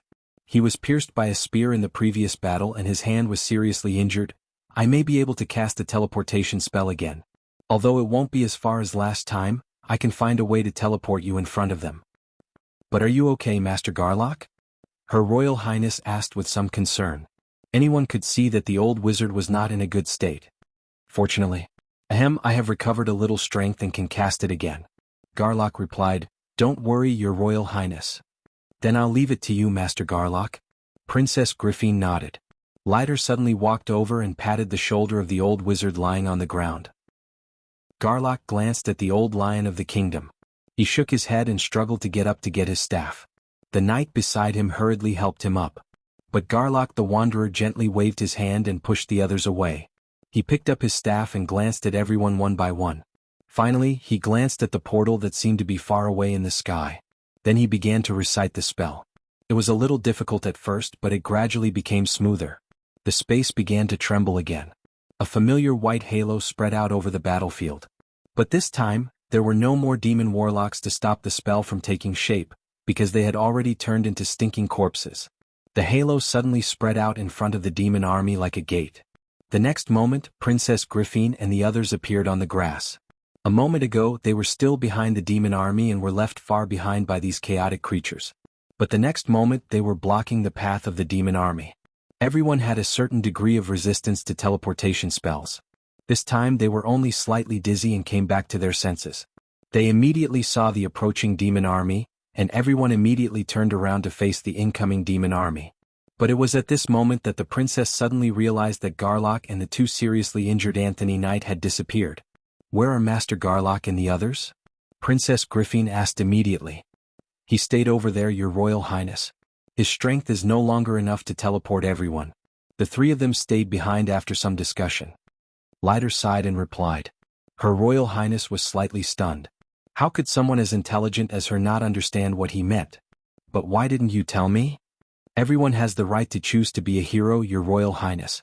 He was waiting for us in another world and we were just going to arrive later, after stopping these monsters." The half-elf girl bit her lip. "I understand." She nodded. The old white lion bowed slightly to her. It was the etiquette of an old courtier to a young princess. Then the old knight turned around with a long sword in his hand. At that moment, thunder and lightning intertwined, zigzagging and flashing in the sky, piercing through the layers of dark clouds. The demon army had discovered the mantis, blocking their way. They had no intention of stopping. On the battlefield, the advantage of the demons had been stripped away layer by layer. The original absolute advantage had now become entanglement. It was as if there were two dying opponents on the battlefield, waiting to see who would die first. Brando stood in the pouring rain and stared at Devard the eagle in front of him. Neither of them looked like they had been fished out of the water, but no one noticed this. What was Erek trying to do? As early as in the Amber Sword, the players had such suspicions. Because of the bizarre death of Her Royal Highness, all the blame was directed at the Grand Duke and Cruz's people. But the conspiracy behind it was obviously far more than that. The players had also found traces of the cultists, but this series of investigations eventually dissipated completely because of Erwin's demise. Brando would rather believe that Grand Duke Erek was the suspect, and now that Devard the Eagle had appeared, his guess was confirmed. But it might not be what he wanted to see. Devard the Eagle swordsman had already drawn his long sword in front of him. This put Brando in a dilemma for a moment. Should he let go of the King of Chaos? The problem was that the Shire was obviously no match for Devard. He didn't know what was going on with this guy, but his broken hand had almost recovered in a few days. It must be the devil's work. At least when Brando saw this guy holding a sword in one hand before in the temple, he didn't look like he had recovered from his injury. This thought flashed through his mind. Devard had already shot towards him. "The Shire!" Brando shouted. The Shire immediately began to set up a protective spell. He picked up his staff, but no one expected that at this time, the oak staff in his hand shattered like glass without warning. The broken pieces of wood seemed to have been hit by something, and in an instant, they spontaneously combusted and turned into ashes in the blink of an eye. The young wizard couldn't help but scream, and a large piece of skin had been burned off the hand holding the staff. "What the hell is this?" He raised his head. A ripple visible to the naked eye in the air was sweeping across the entire battlefield. The arc of electricity crackled as it swept across the entire grassland, and the meadow where it passed was immediately scorched. And people's hair stood up as if it had been swept by static electricity, and immediately there was a burning smell. "Ring of lightning!"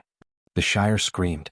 This was not a high-level spell, nor did it occupy a high level in the ring spell system. But no one had ever heard of a level 2 spell that could cover a battlefield that was several kilometers wide. Without the Shire's spell cover, Devard stabbed at Brando like a bolt of lightning.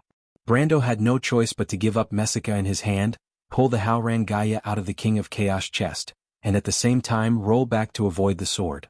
Messica on the ground let out another painful howl. But it finally found a chance to escape, and without waiting for the wound on its chest to recover, it immediately got up from the ground. "The Shire, what's the matter, where's your spell?" Brando immediately asked without looking back. He was anxious because he did not know how long Amandina could hold on. If her soul completely disappeared, even Martha would not be able to save her. The problem was there was not much time left. I don't know. The Shire was looking in the direction of the ring of lightning. He immediately let out a shrill scream. Brando had never heard the Shire make such a sound, and he heard his mage attendant shouting his name, "My lord, look behind you." There was a loud bang. Brando subconsciously turned his head, and then he was stunned to see a huge black shadow breaking through the ground and slowly standing up from the ground in the direction of Ampere Seal. At that moment, his mind was blank. This is impossible. How could there be a Titan statue here? Had he traveled to the end of the Slate War? To be continued. If you like this work, you are welcome to come to Chidien. Come to vote for me. Your support is my biggest motivation. Chapter 644. In the last Golden Age, the Bugis created the Colossus and named it Tramir, a titan from ancient legends. This sacred weapon was once the weapon used by the people of Order to fight against the Twilight, but since the fall of the final fortress, Babel, everything related to it disappeared one by one in the long river of history. But the legends related to it had always been passed down on the earth. About its power, it was still spoken of and praised by the world. It was one of the few weapons in the mortal world that could fight against the Twilight. And today it reappeared in front of the world. After the first Colossus stood up, a second Titan stood up from the ground. When Brando saw this, he immediately turned around without looking back and ran in the direction of Amandina. Messica, the king of chaos who was left behind, was stunned for a moment before he reacted. Portal. Stop him. He screamed in shock and anger. Brando had planned to do so. As soon as he saw the two Titans appear, he knew that victory was hopeless. In that case, he might as well find a way to blow up the portal before the other party arrived. Of course, the first thing was to save Amandina. Devard the Eagle immediately chased after him. But the Shire stopped him and said, "I will make it impossible for them to pass through each other, the law of the wall." He used his uninjured left hand to cast a spell. The spell took shape and a wall of force field appeared between the two of them. The wall appeared so abruptly that Devard almost bumped into it, but his sharp reaction made him stop at the last moment. He turned around in midair and slashed the wall with his sword. There was a loud bang and the sword fell on the transparent force field wall. It only rippled but did not move. Devard had no choice but to step back and try to go around the wall from both sides. But this stop had already wasted the most precious opportunity. At this moment, Nicholas finally killed the last Longhorn demon. At the same time, he noticed what was happening here. The great swordsman of Cypher turned around and directly swept his sword across a distance of hundreds of meters. The flaming sword wind slashed straight at Devard the Eagle. Although Devard the Eagle was known as a famous swordsman in Erech, he did not have the guts to fight Nicholas. So when he saw the flame rushing towards him in a golden red straight line in the rainy night, his face suddenly changed and he rolled back ungracefully to avoid the sword. Of course, although he avoided the sword, his clothes rolled in the mud and when he stood up, it was as embarrassing as it could be. Devard had a bad temper and could not help but be furious. "Nicholas, are you going to betray Duke Cypher?" he shouted angrily. Nicholas was too lazy to pay attention to this idiot. The next moment, he appeared beside the Shire and stopped the King of Chaos, Messica, who was rushing towards him. Messica screamed angrily, but at this moment he was no match for the flaming Nicholas. No matter how angry he was, he could only watch Brando rush towards the portal alone. Brando ran forward desperately. The Titan statue was the top creation of the Buga wizards. Legend had it that they, like the ancient giants, had the power of lightning. Although they were lifeless stones, they could turn into lightning and shuttle through the battlefield. The speed of lightning could be imagined by ordinary people, so he had to destroy the portal before the other party arrived. After a few steps, he found the body of Amandina. Amandina was motionless, her dress was almost soaked in blood. Although he was prepared, Brando could not help but feel pain in his heart when he saw Amandina's closed eyes and quiet face. She could have lived a stable life in Brags. Although she was poor, at least she would not have died an unnatural death. He knew that one day she would create her own magic power core and become the brightest star of Erewhon. But she had chosen to walk down this path with him. Even if she gave up the job she loved, she never complained about him. She would only stand silently by his side and tell him what a qualified noble should do. Although she was a little old-fashioned, she was full of kindness and expectation. Brando used to think that Amandina was a little too rigid, but it was not until he lost her that he realized that he owed this girl too much. He silently looked at Amandina's sleeping face, and called up the Planeswalker system, praying that Lady Martha still left him a glimmer of hope. But when he gently turned Amandina's body over, he was stunned. Amandina's blood-stained dress was full of shocking tears, as if to tell how cruel Messica's claws were. But that was it. Brando soon found that he could not find any wounds, except for the 3 long and narrow tears on her dress that proved that the King of Hell's claws had scratched there. The skin under her dress was as white as jade, and there was no trace of a wound or scar at all. Brando blinked, almost thinking that he was hallucinating. He patted his face subconsciously, and then used his hand to test the temperature of Amandina's body. He touched the wound under her clothes. He was immediately startled to find that Amandina's body temperature was still warm. He was stunned. At this time, the noble lady let out a low and thin moan, frowned, her long eyelashes trembled slightly, and then she opened her eyes. Her dark pupils stared at Brando in surprise and his movements. As for Brando's motion, Brando half squatted beside Amandina, one hand passing through Amandina's torn clothes, and his palm just happened to press on her chest as soft as jade. The two looked at each other like this. Amandina's face was so red that she did not know how to describe it. She replied in a voice that was almost inaudible, my lord. Please maintain your status. You. How can you, in such a place? But Brando did not seem to hear and stared at Amandina dumbfounded. Amandina, you're not hurt? Ah. Amandina seemed to have just reacted and recalled everything that had happened before. She instantly forgot about Brando's actions, and a look of disbelief appeared on her face. I'm not dead? Amandina, who had always been shrewd, could not help but short-circuit in the face of such a strange situation. But how? My lord, am I dreaming? Is this the kingdom of the dead, or is this Eden of Lady Martha? No, it's not, Amandina, you're not hurt. No, I don't know what's going on. Brando felt that there were a lot of messy thoughts in his mind, but none of them were reliable. He was sure that he did not see wrongly, nor was he hallucinating. Amandina must have been killed by Messica, and the cuts and bloodstains on her dress were proof. But what was going on? While he was still puzzled, he suddenly saw Amandina, who was lying on the ground, crying in a daze. The tears mixed with the rain and slid down her white face. Amandina? Brando felt a heavy blow to his heart. He completely understood the meaning in the girl's eyes. It was not shock, excitement, or tears of sadness, but uncontrollable joy. Because she could be with him again, and did not have to go to the kingdom of the dead alone. At that moment, Brando felt that the softest part of his heart was touched. Amandina had hugged him tightly before that.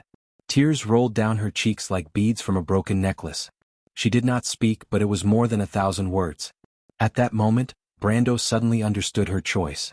Brando quietly felt the warmth from the noble girl's body. If he could, he was willing to give her a little more time. However, now was not the time to be affectionate. He paused for a moment, then pressed Amandina's shoulder and calmly pulled her away from him. Amandina, now is not the time to talk about this, we need your help. Amandina nodded gently. She had calmed down, and the shock of regaining her life made her momentarily forget herself. But she was still the same Amandina. She wiped the corners of her eyes with her hand. I know, the portal. There's another portal. My lord, can you help me up? Brando hurriedly helped her up, and the two quickly ran in the direction of the portal. At the same time, Nicholas had just blocked the King of Chaos, Messica, and the Eagle Swordsman, Devard. The portal was still 100 meters away. It was at this moment, a bolt of lightning pierced the night sky, causing everyone's expression to change. The crisscrossing lightning seemed to cross the entire battlefield, and in the next moment, it suddenly fell in front of Brando and Amandina, blocking them from the portal. After the lightning dissipated, white smoke curled up, and a huge figure appeared behind them. It stood in the rain, its towering body more than 100 meters tall. There was still mud on its body, but the rain had washed the dirt away, revealing the bronze-like skin underneath. It looked like a bronze creation, but it was actually the product of granite strengthened by magic. In this world, except for the mages of Buga, no one knew this giant better than Brando. It was a titan, the supreme creation of the mages. Its body was made of stone, but after the enchantment, it had long been harder than the strongest adamantine. Ancient alchemy had long been lost after the war, and every titan statue that existed in the world was a gift from before that era. However, most of the rumors about these gifts were about their terrifying power. When the mages of Buga captured Alls, where the slate was hidden, they only used one titan statue to level the third major city under Jorgendi Ridge. It was said that after that battle, Alls was reduced to ashes, and some players saw it with their own eyes. Brando subconsciously stopped in his tracks. The Titan was like a mountain in front of them, lying between him and the portal. Although the distance was only a few feet, it seemed to be at the end of the world. Brando could not help but grip his sword tightly, and Amandina looked at him cautiously. But could he give up now? Obviously not. P.S. Today's first chapter, the rest are still in school. There's still a lot. Everyone vote for tonight's party. To be continued. If you like this work, you are welcome to come to Jianghu to vote for me. Your support is my biggest motivation. Chapter 645. Amandina, get out of the way, I'll attract its attention. Brando let go of Amandina's hand and said softly without turning his head. My lord, please be careful. Amandina replied, but in the end she obediently took a few steps back. Even though she had gone back and forth from the path of the dead, she had 1,000 words to say to Brando. But she knew that at this time she understood that everyone must do their best to fight against the fate that belonged to Erwin.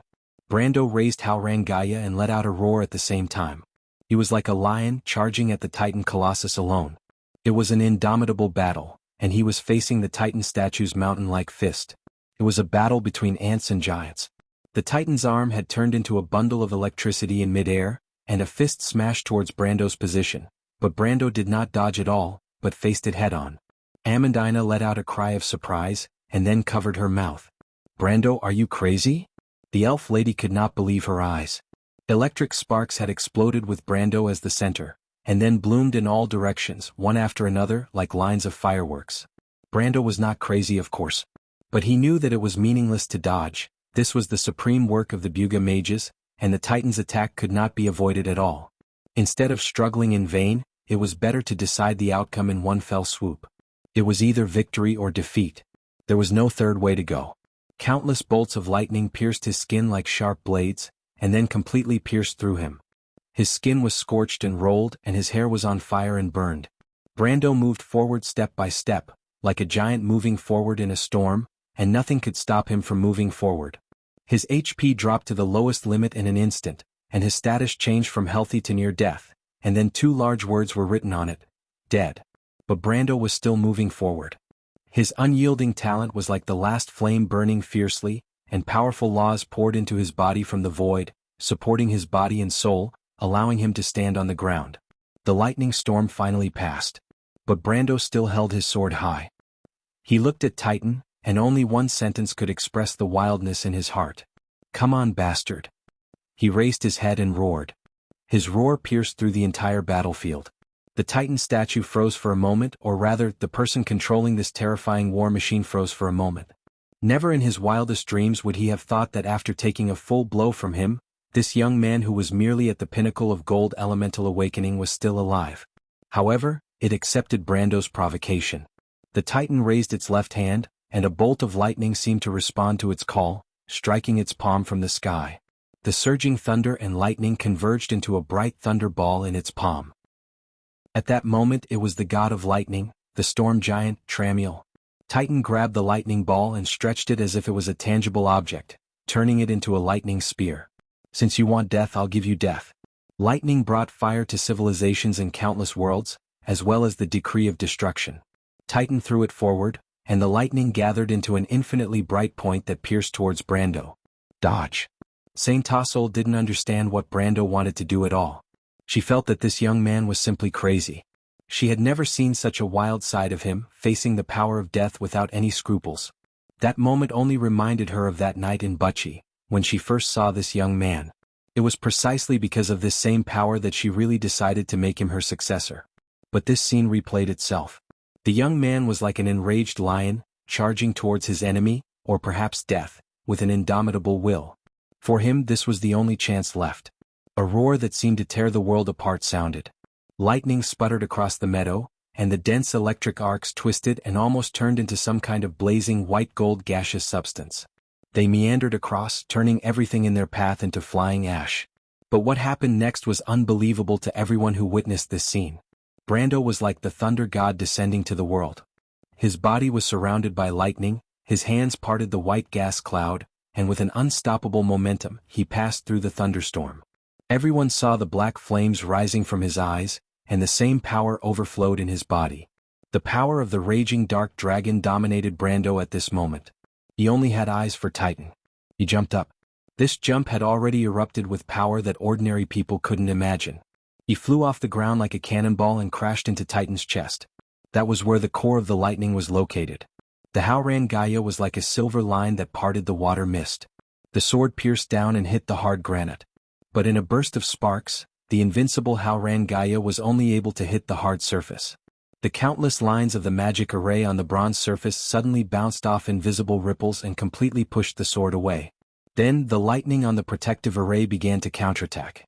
Countless electric arcs flew out from the chest of this behemoth, and each one was like a whip that hit Brando's body. But it was meaningless. Brando couldn't become more dead. As long as his head and heart were still there, then in these 10 minutes, he would continue to live. 10 minutes was enough for Brando to do a lot of things. The counterattack of the lightning also triggered some unawakened power in Brando's body, which was the blood of the sun. Every time a bolt of lightning fell on him, the blood of the sun would strike back with the same golden red lightning. Only at this moment did the situation that Brando had been planning for a long time finally happen.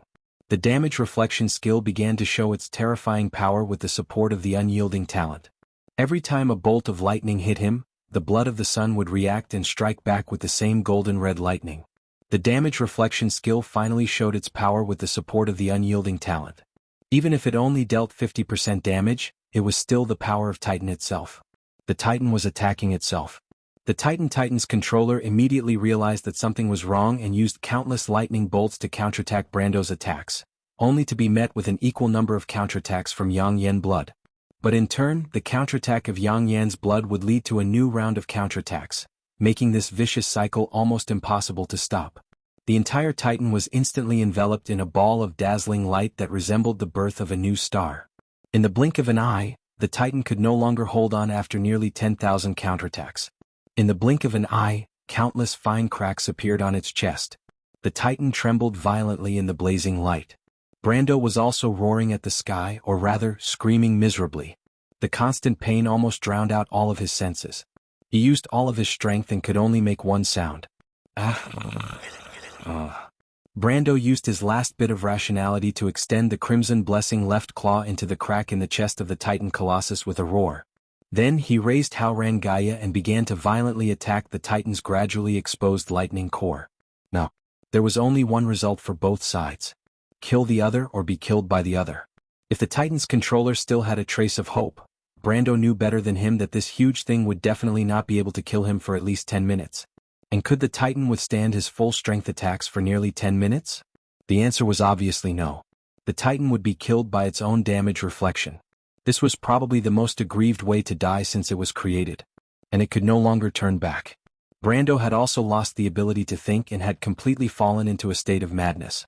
He was almost like a beast, completely relying on his instincts to attack this giant beast. The constant hellish pain made him unable to think at all. The only remaining trace of consciousness he had left finally turned into a roar. Amandina, run. Now is the time, run. Teleportation gate. His voice spread far and wide. Amandina pressed one hand to her chest. She looked at the ball of light that had become as bright as the sun with an indescribable feeling. She knew that Brando was fighting a desperate battle with the terrible enemy inside. She was powerless to change anything and could only pray silently. But until Brando's roar rang out, Amandina, run. Now is the time, run. Teleportation gate. Amandina shuddered. That roar did not sound like the voice of her lord. It was so painful that it sounded like the howl of a beast. As if she had been stabbed, she immediately gritted her teeth and rushed towards the teleportation gate. 100 meters was just a blink of an eye. But what she did not expect was that as soon as she took her first step, a dazzling electric light suddenly bloomed from the Titan Colossus. The light flashed violently, and then all the lightning was extinguished one by one. Amandina subconsciously turned her head, just in time to see Brando, who had lost his strength, fall from mid-air, turning into an arc and hitting the ground heavily. Ah! She let out a worried cry, and then noticed that the terrible Titan Colossus's body had cracked and was standing in place on the verge of collapse. He won. Amandina could not help but widen her eyes, but her heart immediately sank. Because she saw the Colossus stand up shakily again, as if it would fall and collapse at any time, but it was not completely destroyed after all. But on the contrary, there was no sign of life on the Lord's side. His Lord lost. Amandina felt an uncontrollable sting in her heart. She finally realized something and tears burst out of her eyes. Amandina had thought more than once that she might die in this war, that Erwin might perish, but she never thought that Brando would die. His lord was omnipotent, like a hope that led everyone forward, but she never thought that even the last candlelight would be extinguished. Brando also did not think that Haurangaya was indestructible because of his elemental attributes, and he might have never considered that Haurangaya would break. And in fact, even under the Titan's attack, Haurangaya was still unscathed. But this misunderstanding made him forget one thing. Not every piece of equipment on him was called Haurangaya. When he saw his crimson blessing turn red, melt, and finally break under the lightning, he finally realized this. It's over. At that moment he only had one thought. Then he was bounced far away by the lightning and hit the ground hard. He felt as if he was embedded in the ground, and the unyielding talent was burning the last flame in his body, but it was about to go out.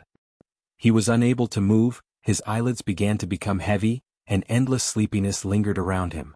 Is it going to end?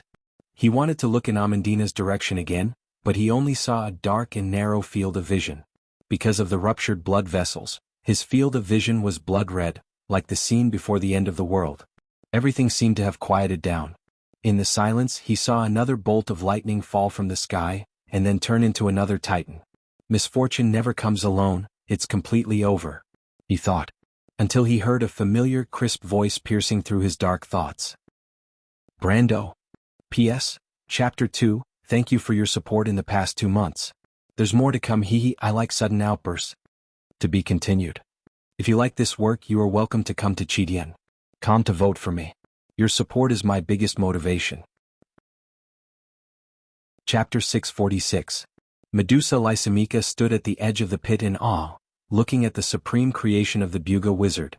The bronze giant stood in the heavy rain, then turned into a dazzling bolt of lightning and pierced straight into the sky, disappearing into the horizon in the blink of an eye. This was the highest masterpiece of magical skill, she thought with respect. But unfortunately, it was not the people of Georgandy Ridge who manipulated them, but the unlikable all-for-one believers. No one liked the cultists, and Lysimachus was no different. But for some reason she could only choose to endure. Even thinking of the demon lords who reeked of sulfur, the beautiful lady could not help but shiver. In order to divert her attention, she cast her gaze into the pit. The first Titan statue had already gone to the battlefield, and the remaining one was in the process of being activated. Lysimachus saw the human in noble clothes slowly walking towards the colossus, and a ladder had been built. There were also many cultists in the robes of all for one around. It was like an absurd festival that belonged to them. Lysimachus suddenly remembered that the guy seemed to be a marquis or something. But unfortunately she had always been disdainful of human aristocrats. She subconsciously looked away, but immediately saw the situation she did not want to see the most. White Mist, did you hear that? They're going to deal with Brando. What should we do? Brendel definitely won't be able to defeat such a huge stone golem, Romaine said with a little nervousness after careful calculations. Oh, what are you going to do? Well, I don't know. Can we fight our way in? What do you think? Then what should we do? Then there's no other way, Roman.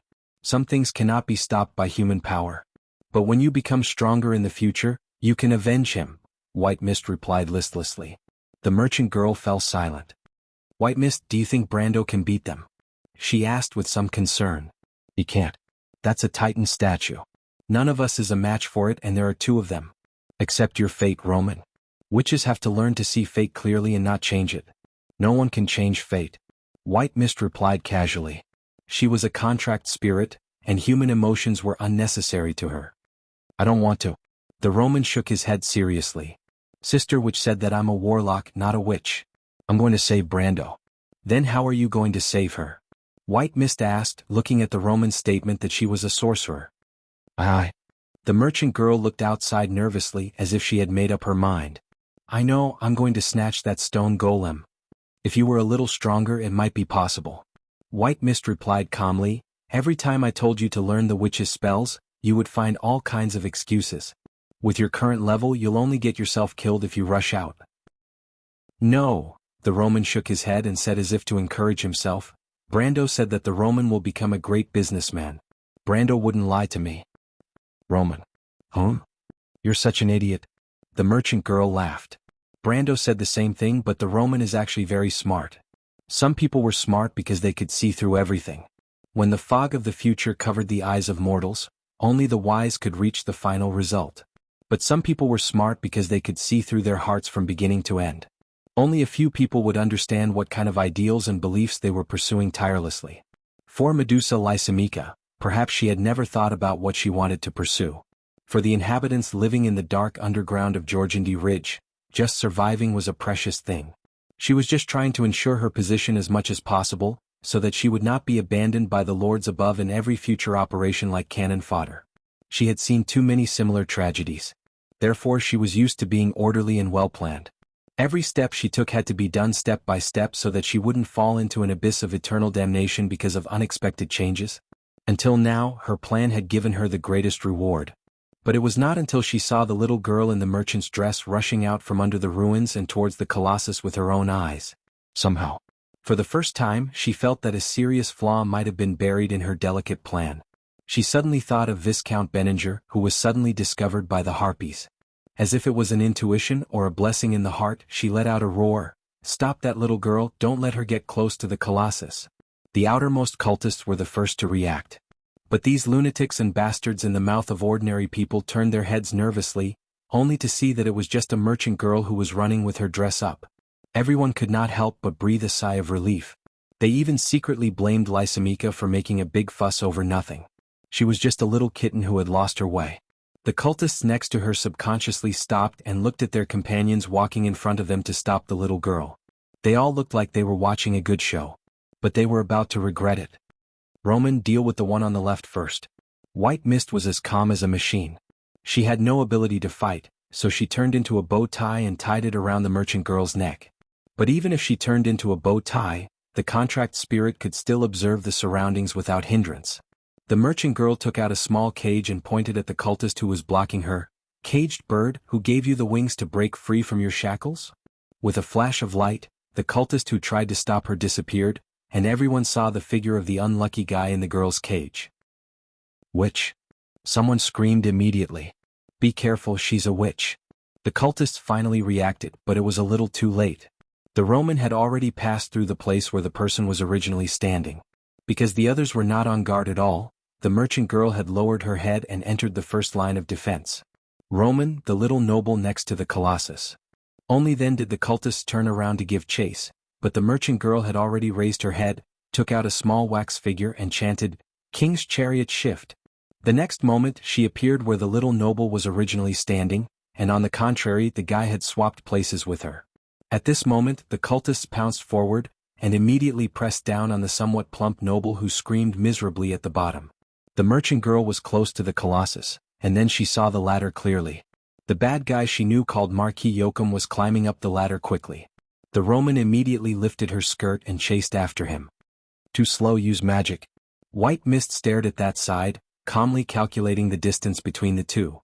"I'm out of magic, White Mist," the merchant girl replied, panting, somewhat aggrieved. She chased after Joachim in front, and the cultists behind her got up again and chased after her. The three groups spiraled up the ladder and soon approached the Colossus's chest. At this time Lysimachia and the Tauren Lord finally arrived at the foot of the Colossus. "Skada, go up!" Lysimachia shouted. The Tauren Lord Skada let out a loud roar, patted his chest and sprinted, jumping up the scaffold and then jumped again, landing right in front of the Roman and White Mist. "Be careful above," White Mist reminded unhurriedly. "Ah, what should we do?" The Roman also saw Skada falling from the sky and was startled, as if she had never considered that the enemy would catch up before she rushed out. "Use the brittleness potion." "But we'll fall too. We can't care so much." The Tauren Lord had already landed on the scaffold in front of them with a bang, and the whole ladder shook. The Roman hurriedly held on to the Colossus beside her, and at the same time, took out a bottle from her bag and threw it on the wooden plank. After the bottle broke, the liquid inside immediately flowed out, and soon merged with the wooden plank in the rain, which immediately turned white and gray. But unfortunately the Tauren Lord, who was born careless, did not notice this detail at all. He took a step forward and stretched out his big hand to grab the merchant girl, but his whole body fell through the wooden plank with a whoosh. The effect of the potion was extremely powerful, and in the blink of an eye, the whole ladder became shaky as if it would collapse in the next moment. Roman used the magic rope. The merchant girl swayed in midair, and at the same time, pulled out the rope used to tie up Viscount Benninger from her bag. She threw it up forcefully, and the rope came to life like a snake, wrapped around the Colossus's neck and then tied there. At the same time, the ladder collapsed with a crash, and the Roman suddenly hung in midair with the rope. Rope, shorten quickly," she shouted. The shortened rope pulled her closer to the Colossus's neck, but before that, Marquis Joachim, who was at the front, had climbed up the ladder in front of him into the Titan Colossus's ear hole. Before entering, he looked down at the Roman with a mocking look.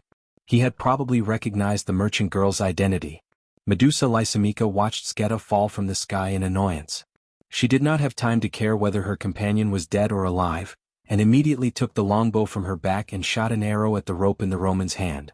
She had intended to shoot the rope, but she did not expect that the rope would not move at all. She immediately realized that the rope might be extraordinary, and immediately moved the bow and arrow away, aiming directly at the Roman and shooting an arrow. This arrow was supposed to be aimed at the Roman's heart, but the merchant girl did not hold the rope firmly, and her hand slipped and almost slipped off the rope. As a result, the arrow hit her in the shoulder.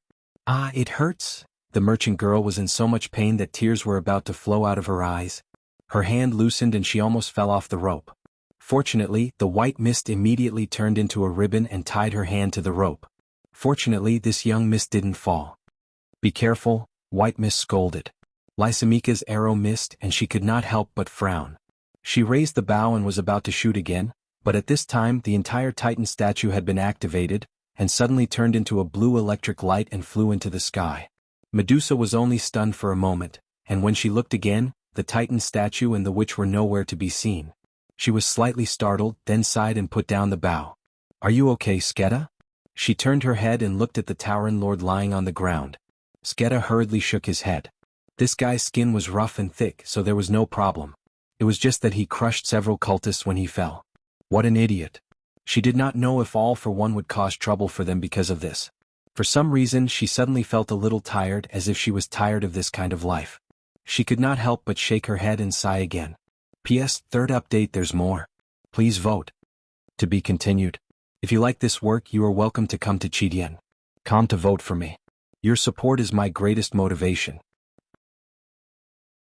Chapter 647. Brando. Brando heard the scream in his daze, as if it had pulled him back from the endless darkness of the world. If there was only one voice in this world that he would never forget, then perhaps it was the simple promise they made to each other that night when they escaped from Bucci. "Will you protect me, Brando?" "Yes, I will." Brando opened his eyes in disbelief and saw the familiar figure. The merchant girl was hanging on the neck of the new Titan statue with a rope like a swing. Although she was swinging and scraping her head on the granite, she still looked very happy when she saw Brando. "What are you doing?" The only thing Brando wanted to do now was to glare at the merchant girl angrily, just like he had done every time she got into trouble in the past. Unfortunately, he didn't even have the strength to blink now. He could only lie on the ground quietly and watch everything, waiting for the unyielding talent to finish its last bit of time. The portal behind the two titans was bright red, as if all chances had been lost. He didn't know where Amandina was now, or if she had found the note on the portal. Maybe there was still a chance. Brando stared at the merchant girl, and the Roman had already climbed onto the Titan statue's shoulder. "Ear hole," he said in his heart. He knew that it was the only way to enter the Titan statue's internal control core. The merchant girl seemed to have heard his voice, and she rushed in that direction with her face covered in dirt.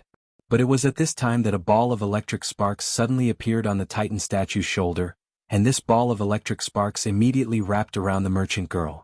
Brando's eyes widened in an instant. He saw the Roman twitching in the electric arc, and soon fell down with smoke coming out of her body. Brando's heart turned cold. He breathed heavily, and regret was injected into his heart like poison. He thought that perhaps without all of this, the merchant girl, Amandina, and the others, perhaps they would have their own destiny.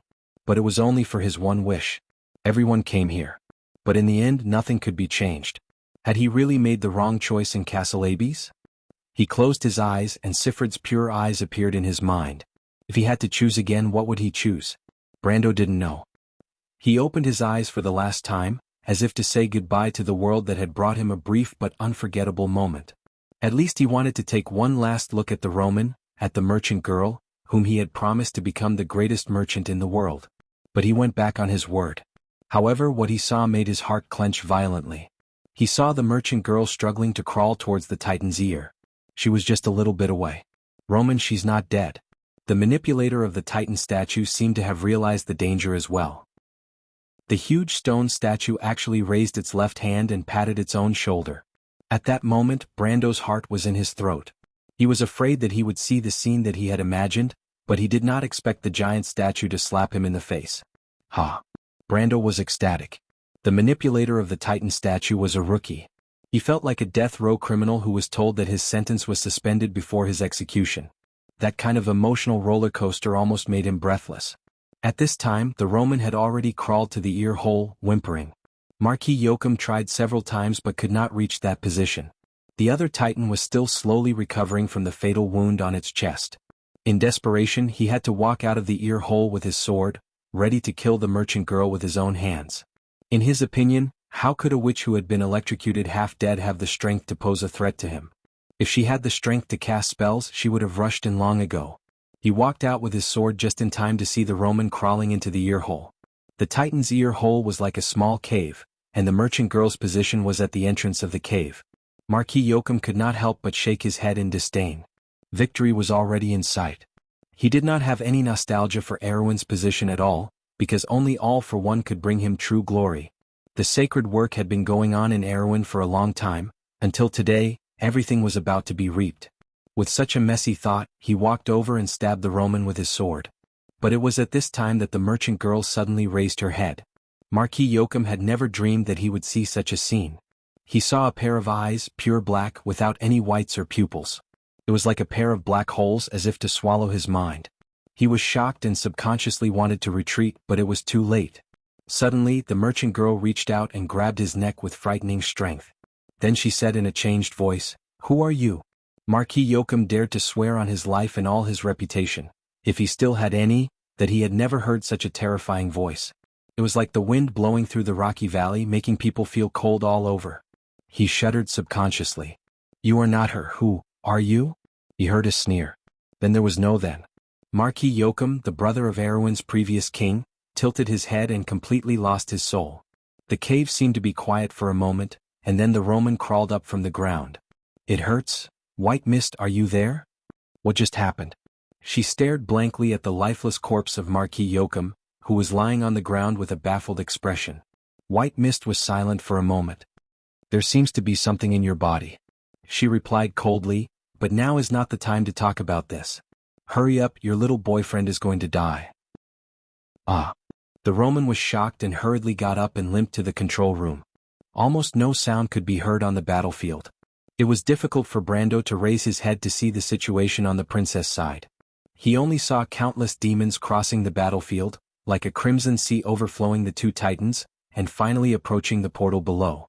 Amandina stood by the door in a daze, as if waiting for the final moment to come. The presence of sound in his perception had become weak. He stared quietly at the Titan statue, which had stopped working for some time, and beside it, another Titan was standing up shakily. Its body was full of wounds caused by Brando. If you didn't see it with your own eyes, it would be hard to believe that a construct creature could continue to work in such a broken state. But this was the highest work of the Buga wizard. But Brando was still waiting. He was waiting for a final answer. The answer came quickly. All of a sudden, the Titan Colossus that had been in a daze by the teleportation gate began to move slowly. Its first action, under everyone's gaze, was to suddenly raise its fist high and stab its companion beside it with a lightning spear. The tottering Titan only had a trace of ability left to move, and this blow was undoubtedly the last straw that broke the camel's back.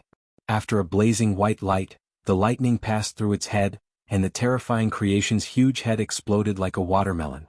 Of course, the unlucky manipulator inside was also instantly reduced to ashes. The merchant lady, who was holding the crystal ball in both hands, almost immediately let out a cheer.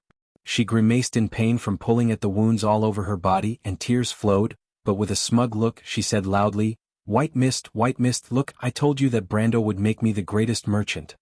"You can talk about it after you solve the problem here," White Mist replied snappily. The Roman excitedly pressed his hand on the crystal ball while observing the situation outside. The Titan statue's core was damaged and the control room was blown away. It was completely scrapped. However, there were still many demons on the battlefield, and she was frowning, thinking about how to get rid of these monsters. It was at this time that she heard a small voice shouting at her from below. Miss Roman, attack the portal. The 3 nodes are directly above you. The Roman curiously lowered her head and immediately widened her eyes to see the small ant-like Amandina below. Ah, it's Amandina. She immediately stuck out her tongue and licked her small mouth. Okay, I got it, watch me. She raised the crystal ball, and a bright light immediately radiated from it. The Roman's super powerful attack. With a loud bang under the watchful eyes of everyone, the 2 arms of the remaining Titan Colossus suddenly fell off naturally and landed on the heads of the demon army that was approaching the teleportation portal below. Damn. Seeing this scene, even Brando could not help but shout in his heart. At this crucial moment, the merchant lady actually caused trouble again. And the most important thing was that this fellow could actually dismantle her own Titan. He had been wondering if the Titan that was killed by his own reflection would become the most aggrieved Titan in history, but now someone was about to help him break through the bottom line. Unfortunately, this person was his fiancée in every sense of the word. In fact, not to mention Brando, even the Roman herself was shocked at this moment. She looked left and right, then frowned and replied, "This thing is really fragile, it actually broke on its own." Even with the cultivation of the contract spirit, he could not help but immediately roll his eyes at her. "But it's okay, I can still attack." The merchant lady waved her hand to show that it was okay, and the crystal ball in her hand lit up again. The Titan she controlled suddenly leaned back, then crashed into the portal. The whole movement was smooth and perfect, as if it had been practiced countless times. A headbutt. And it hit the target. As the Titan's attack range was too wide, this time the 3 nodes of the portal almost collapsed at the same time. In the next moment, the golden-red halo emitted a bright light, and after a violent tremor, it disintegrated completely. Then there was a terrifying explosion and dazzling flames, like fireworks blooming. Of course, the first to bear the brunt was the merchant lady's Titan that had its head on the portal. This huge monster was blown away by the terrifying impact of the explosion like a piece of paper, and then fell heavily into the army of demons. And the inertia caused it to roll like a siege chariot rolling through the demons. The demons on the ground were immediately unlucky.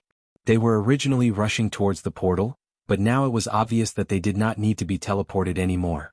The Romans' Titan would naturally send them back to the Sulphur River, whether they were willing or not. Wherever the Titan passed, flesh and blood splattered. Probably since it was created, no one had used it to kill the enemy in such a way. It had to be said that it was very efficient. Brando could not help but smile bitterly. He finally looked at the last portal that dissipated like fireworks in the rainy night, and his body felt unprecedentedly relaxed. He could not help but gently close his eyes, waiting for the last moment to come. At least it was not a complete failure, right? But it was at this time. Suddenly, a golden ray of light pierced through the clouds. The last image in Brando's mind was a pair of golden eyes. P.S. Last update, you know? To be continued. If you like this work, you are welcome to come to Jianghu to vote for me. Your support is my biggest motivation. Chapter 649.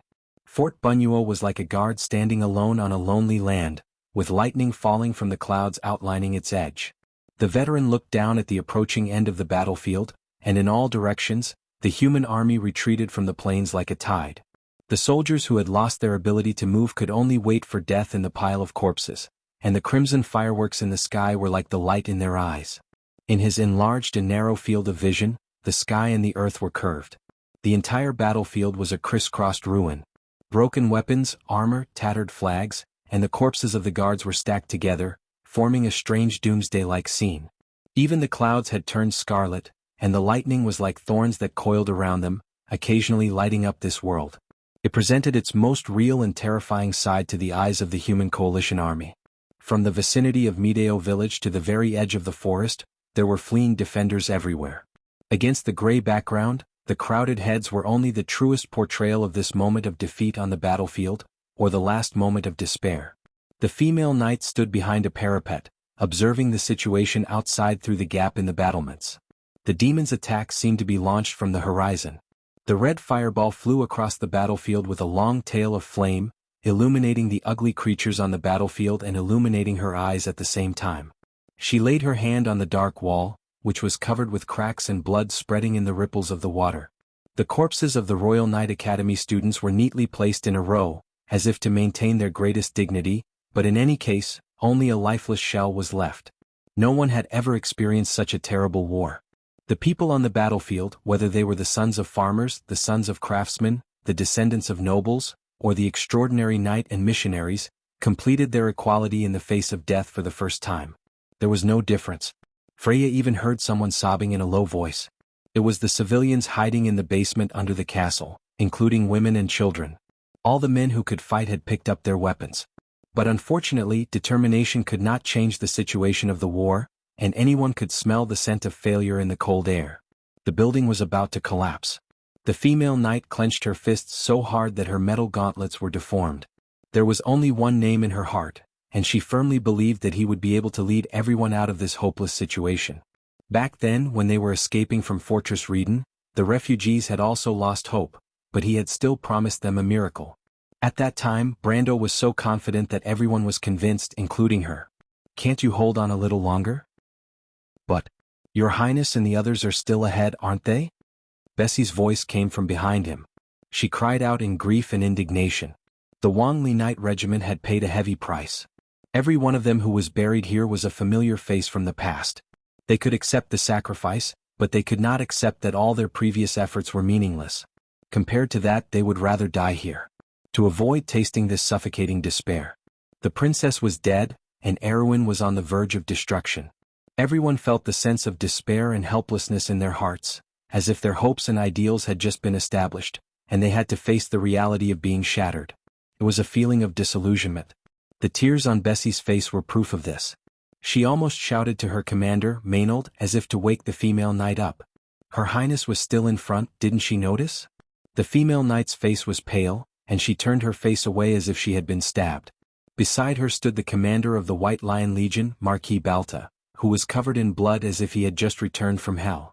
Throughout the battlefield, Fort Bunuo had formed a long and narrow protrusion. Like a sharp blade, the two armies guarding this place were undoubtedly the most dazzling presence on the battlefield today. The students of the Wangli Knight Academy and the young men from Tanajul were firm and honorable, and the White Lion Legion clung to their honor as soldiers. The two most glorious armies in Erwin's history were fighting side by side today. "This is not a gamble, Bessie." Marquis Balta's face was stiff. "We are not gamblers, we have made a final attempt, but we can't put all our chips on one throw." "You used Her Highness as a chip?" The red-haired girl's eyes widened in disbelief as she stared at the Marquis with hatred. "If it weren't for them, would the kingdom be in this state?" "Bessie, watch your words and actions," Maynard reprimanded, unable to listen any longer. "Senior Maynard, but Her Highness is still in front of us." "Call me the Knight Captain, soldier." That was Her Highness's choice, but her intention was not for the kingdom to be buried with her. This was also her order. Maynard replied coldly, as if there was no trace of emotion. "The last time has passed, and I must carry out Her Highness's orders meticulously." Bessie shivered and lowered her head. Maynard raised her head and looked at the figure of the female knight on the city wall.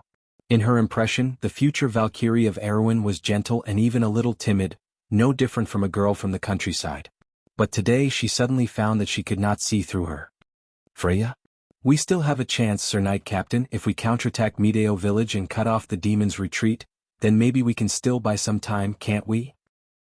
Freya's gaze passed through the entire battlefield, and the famous battles in history appeared in her mind one by one. Only at this moment, she was no longer the young girl, but the Valkyrie of Erwin. Her thoughts were clearer than ever, as if she recalled the days in the Royal Knight Academy. When everyone was resting, she was the only one practicing swordsmanship, just to catch up with the progress of the others. When everyone was asleep, she was the only one reading the famous tactical battles in history, just for an ideal that Brando had promised her. The girl was not smart, let alone a genius, but she also had the most firm belief in her heart.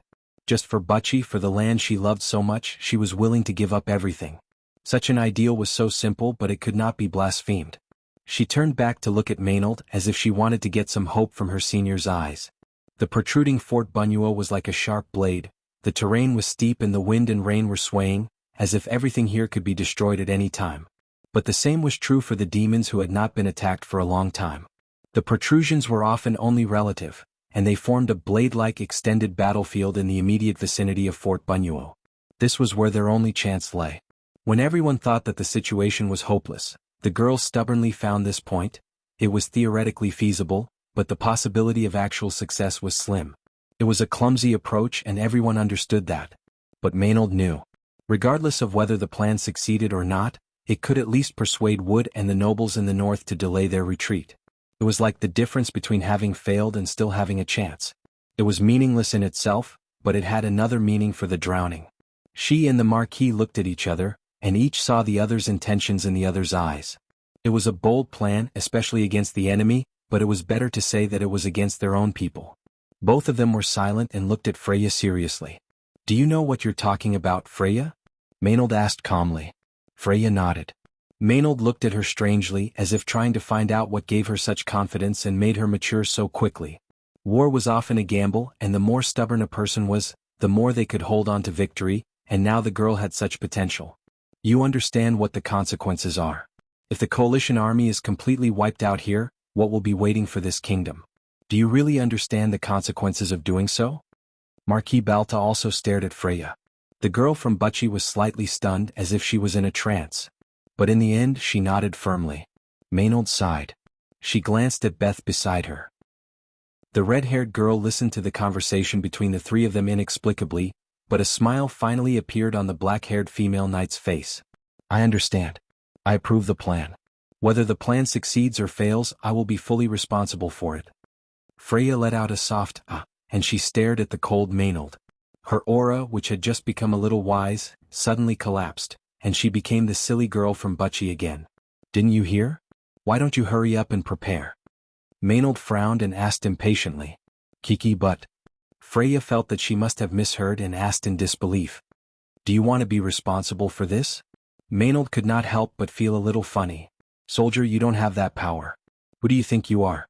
Do you think Archbishop Wood will listen to you?" "But, Lord Marquis?" She could not help but look at Marquis Balta. The current commander of the White Lion Legion did not answer. He just wiped the blood on his forehead and shook his head. "Do you think you are the only one who is unwilling, little girl? Thank you for giving me this opportunity." He stared at the sky, his eyes reflecting the crimson flames as he muttered. At that moment, Marquis Balta seemed to see the flag and he smiled slightly. Erwin might not only need to survive. There was something more important. It was also worth people protecting. There were some choices regarding the future that the White Lion Legion had made in the end. P.S. Today's LOL update is S3. Originally, I was a little tired from yesterday's outburst and wanted to take a leave, but after thinking about it, I insisted on writing. I will continue if I can. Only 3,000 words, I hope everyone can bear with me. =3 =mua mua. To be continued. If you like this work, you are welcome to come to Chidien.com to vote for me. Your support is my biggest motivation. Chapter 651. The final counterattack plan was quickly approved. Freya didn't know how Maynard and Balta convinced the nobles. Perhaps Archbishop Wood really thought this was an opportunity. In any case, she managed to temporarily stop the army from retreating. This was the last chance. In the next 20 minutes, it would determine whether the human coalition could win the right to confront the demons for the next hour. It sounded incredible, but here today, Erwin's hope was only this. The heavy rain was filled with a refreshing chill, as if a steel blade was stuck to it. Marquis Balta divided the garrison of Fort Bunuo into two, merged the main force of the White Lion Legion into the cadets of the Royal Knight Academy, and then handed the army over to Maynard to personally command. This was something that would never have happened in Erwin in the past. The nobles would never give up the army and power in their hands. Their greed made them cling to what they had in their hands like cold ghosts. But when Balta handed over the command, the head of the legion said to the female knight, "I'm handing over the White Lion Legion to you, my lady." With a simple sentence, the female knight's cold face couldn't help but be moved. She thought for a moment before taking the White Lion Legion's flag without saying a word. The rain was heavy. Whether it was those who stayed behind or those who were about to rush to the front line, the future was equally bleak for them. But such a dangerous situation was not worth mentioning.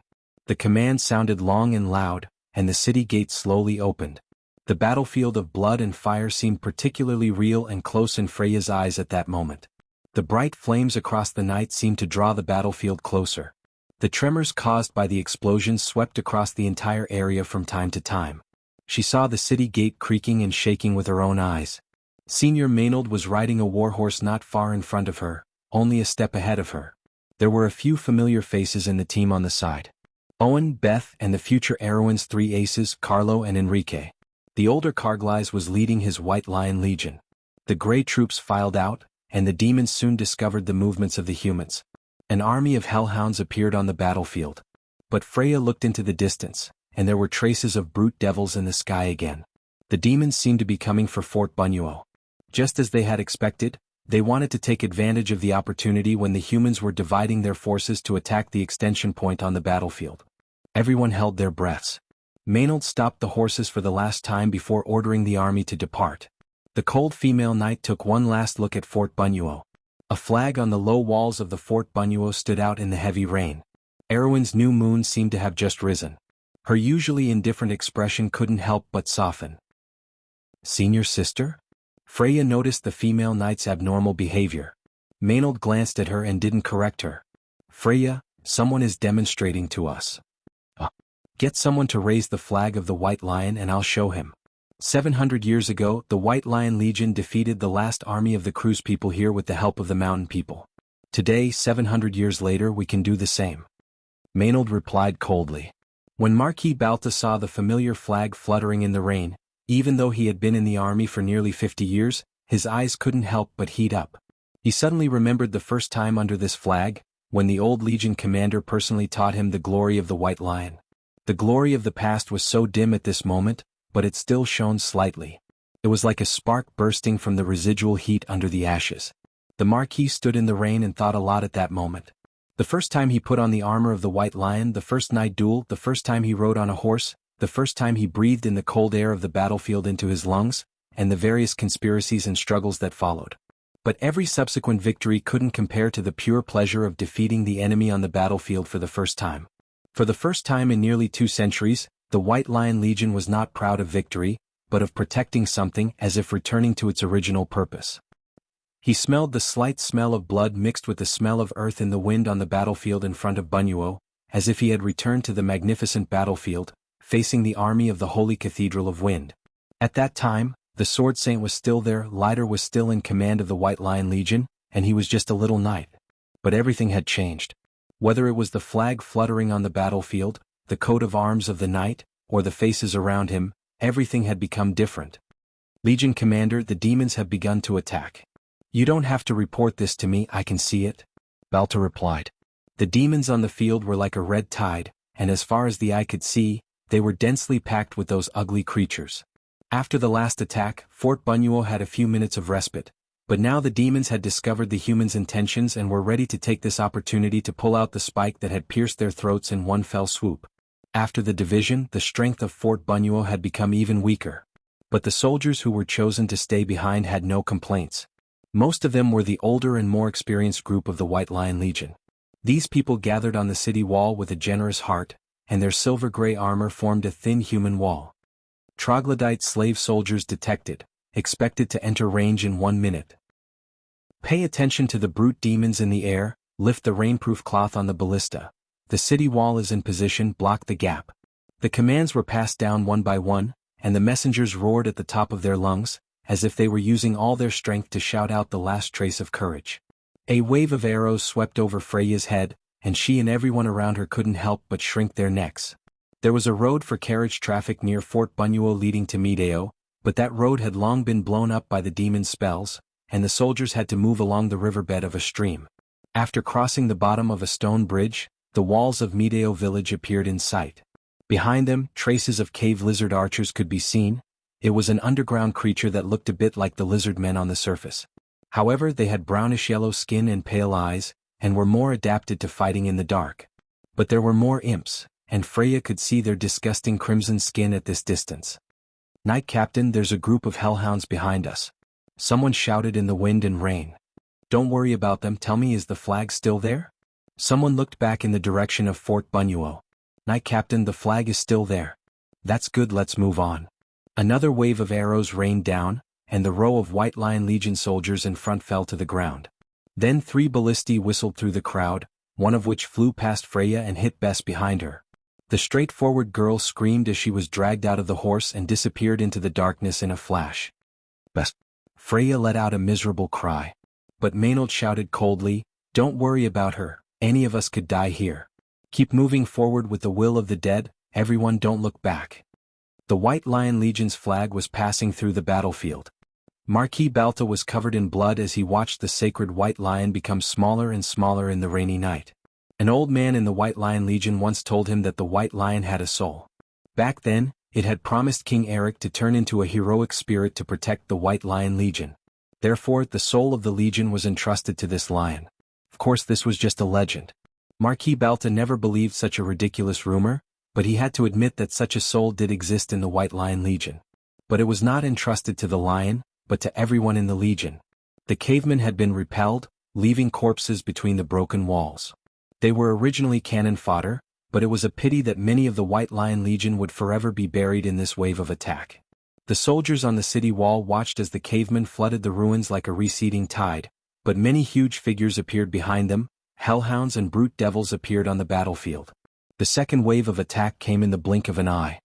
Be careful of the sky. Martha above, there's no end to this. Someone looked at the ugly creatures in the darkness and could not help but mutter, "Do you think the nobles behind will come to support us?" You're daydreaming. A burst of low laughter filled the city wall. In the midst of this laughter, Marquis Balta wiped his face and turned back to ask, "Where are we now?" "It seems that we have reached the predetermined attack location, my lord." 10 minutes left. Balta nodded. What answer could they give in 10 minutes? Perhaps no one on the entire battlefield could give a clear answer. Hundreds of cave lizard archers were skillfully shooting on the temporary wall of Mideo village. An orange light shrouded their heads, providing both magical protection and preventing the rain from dampening the longbows. To be honest, this was a little redundant in Maynard's eyes. They had no long-range attack ability at all. The humans had run out of ammunition and food, and their high-level combat power had been wiped out. Grey Sword Saint Mephistopheles and the powerful vampire under that guy had lured the Demon King away from the battlefield, but the remaining Holy Cathedral Knight of the Holy Cathedral of Fire was getting fewer and fewer. Master Fleetwood was in the sky restricting the demon's air force, but his ability to delay was significantly weakened. More and more brute devils were liberated and joined the battlefield. Maynard took out her pocket watch and glanced at it. The siege ladder had been set up. In front, the soldiers of the White Lion Legion in silver-gray armor took the lead in attacking. They climbed up the siege ladder and attacked the temporary wall, but the attack in front had been blocked twice. There were Taurens behind the wall and there were quite a few of them. The human soldiers were just sending themselves to their deaths. She soon realized this. There was not much time left. When the soldiers of the White Lion Legion were blocked for the third time, Maynard drew her sword. She glanced back and saw that Erwin's flag was still on the wall of Fort Bunuel. But perhaps only Lady Martha knew how long it could last. "Freya, come with me. This time I will personally lead the charge. If we don't succeed, let us die on the way." "Lord Knight Captain, we don't have time anymore. P.S. I fell asleep on the table while typing yesterday, so I made up today. I was wrong. There are 2 chapters in total and 1 more to follow. To be continued. If you like this work, you are welcome to come to Chidian.com to vote for me. Your support is my biggest motivation. You're tuning in to the Han Lee's Wuxia Adventures YouTube channel. We're so grateful for your support, and don't forget to subscribe to join us on this incredible journey through captivating stories. Your generosity through donations truly makes a world of difference, as it's the primary source of revenue that allows me to expand and enhance this channel for you. Thank you from the bottom of my heart for being a part of this adventure.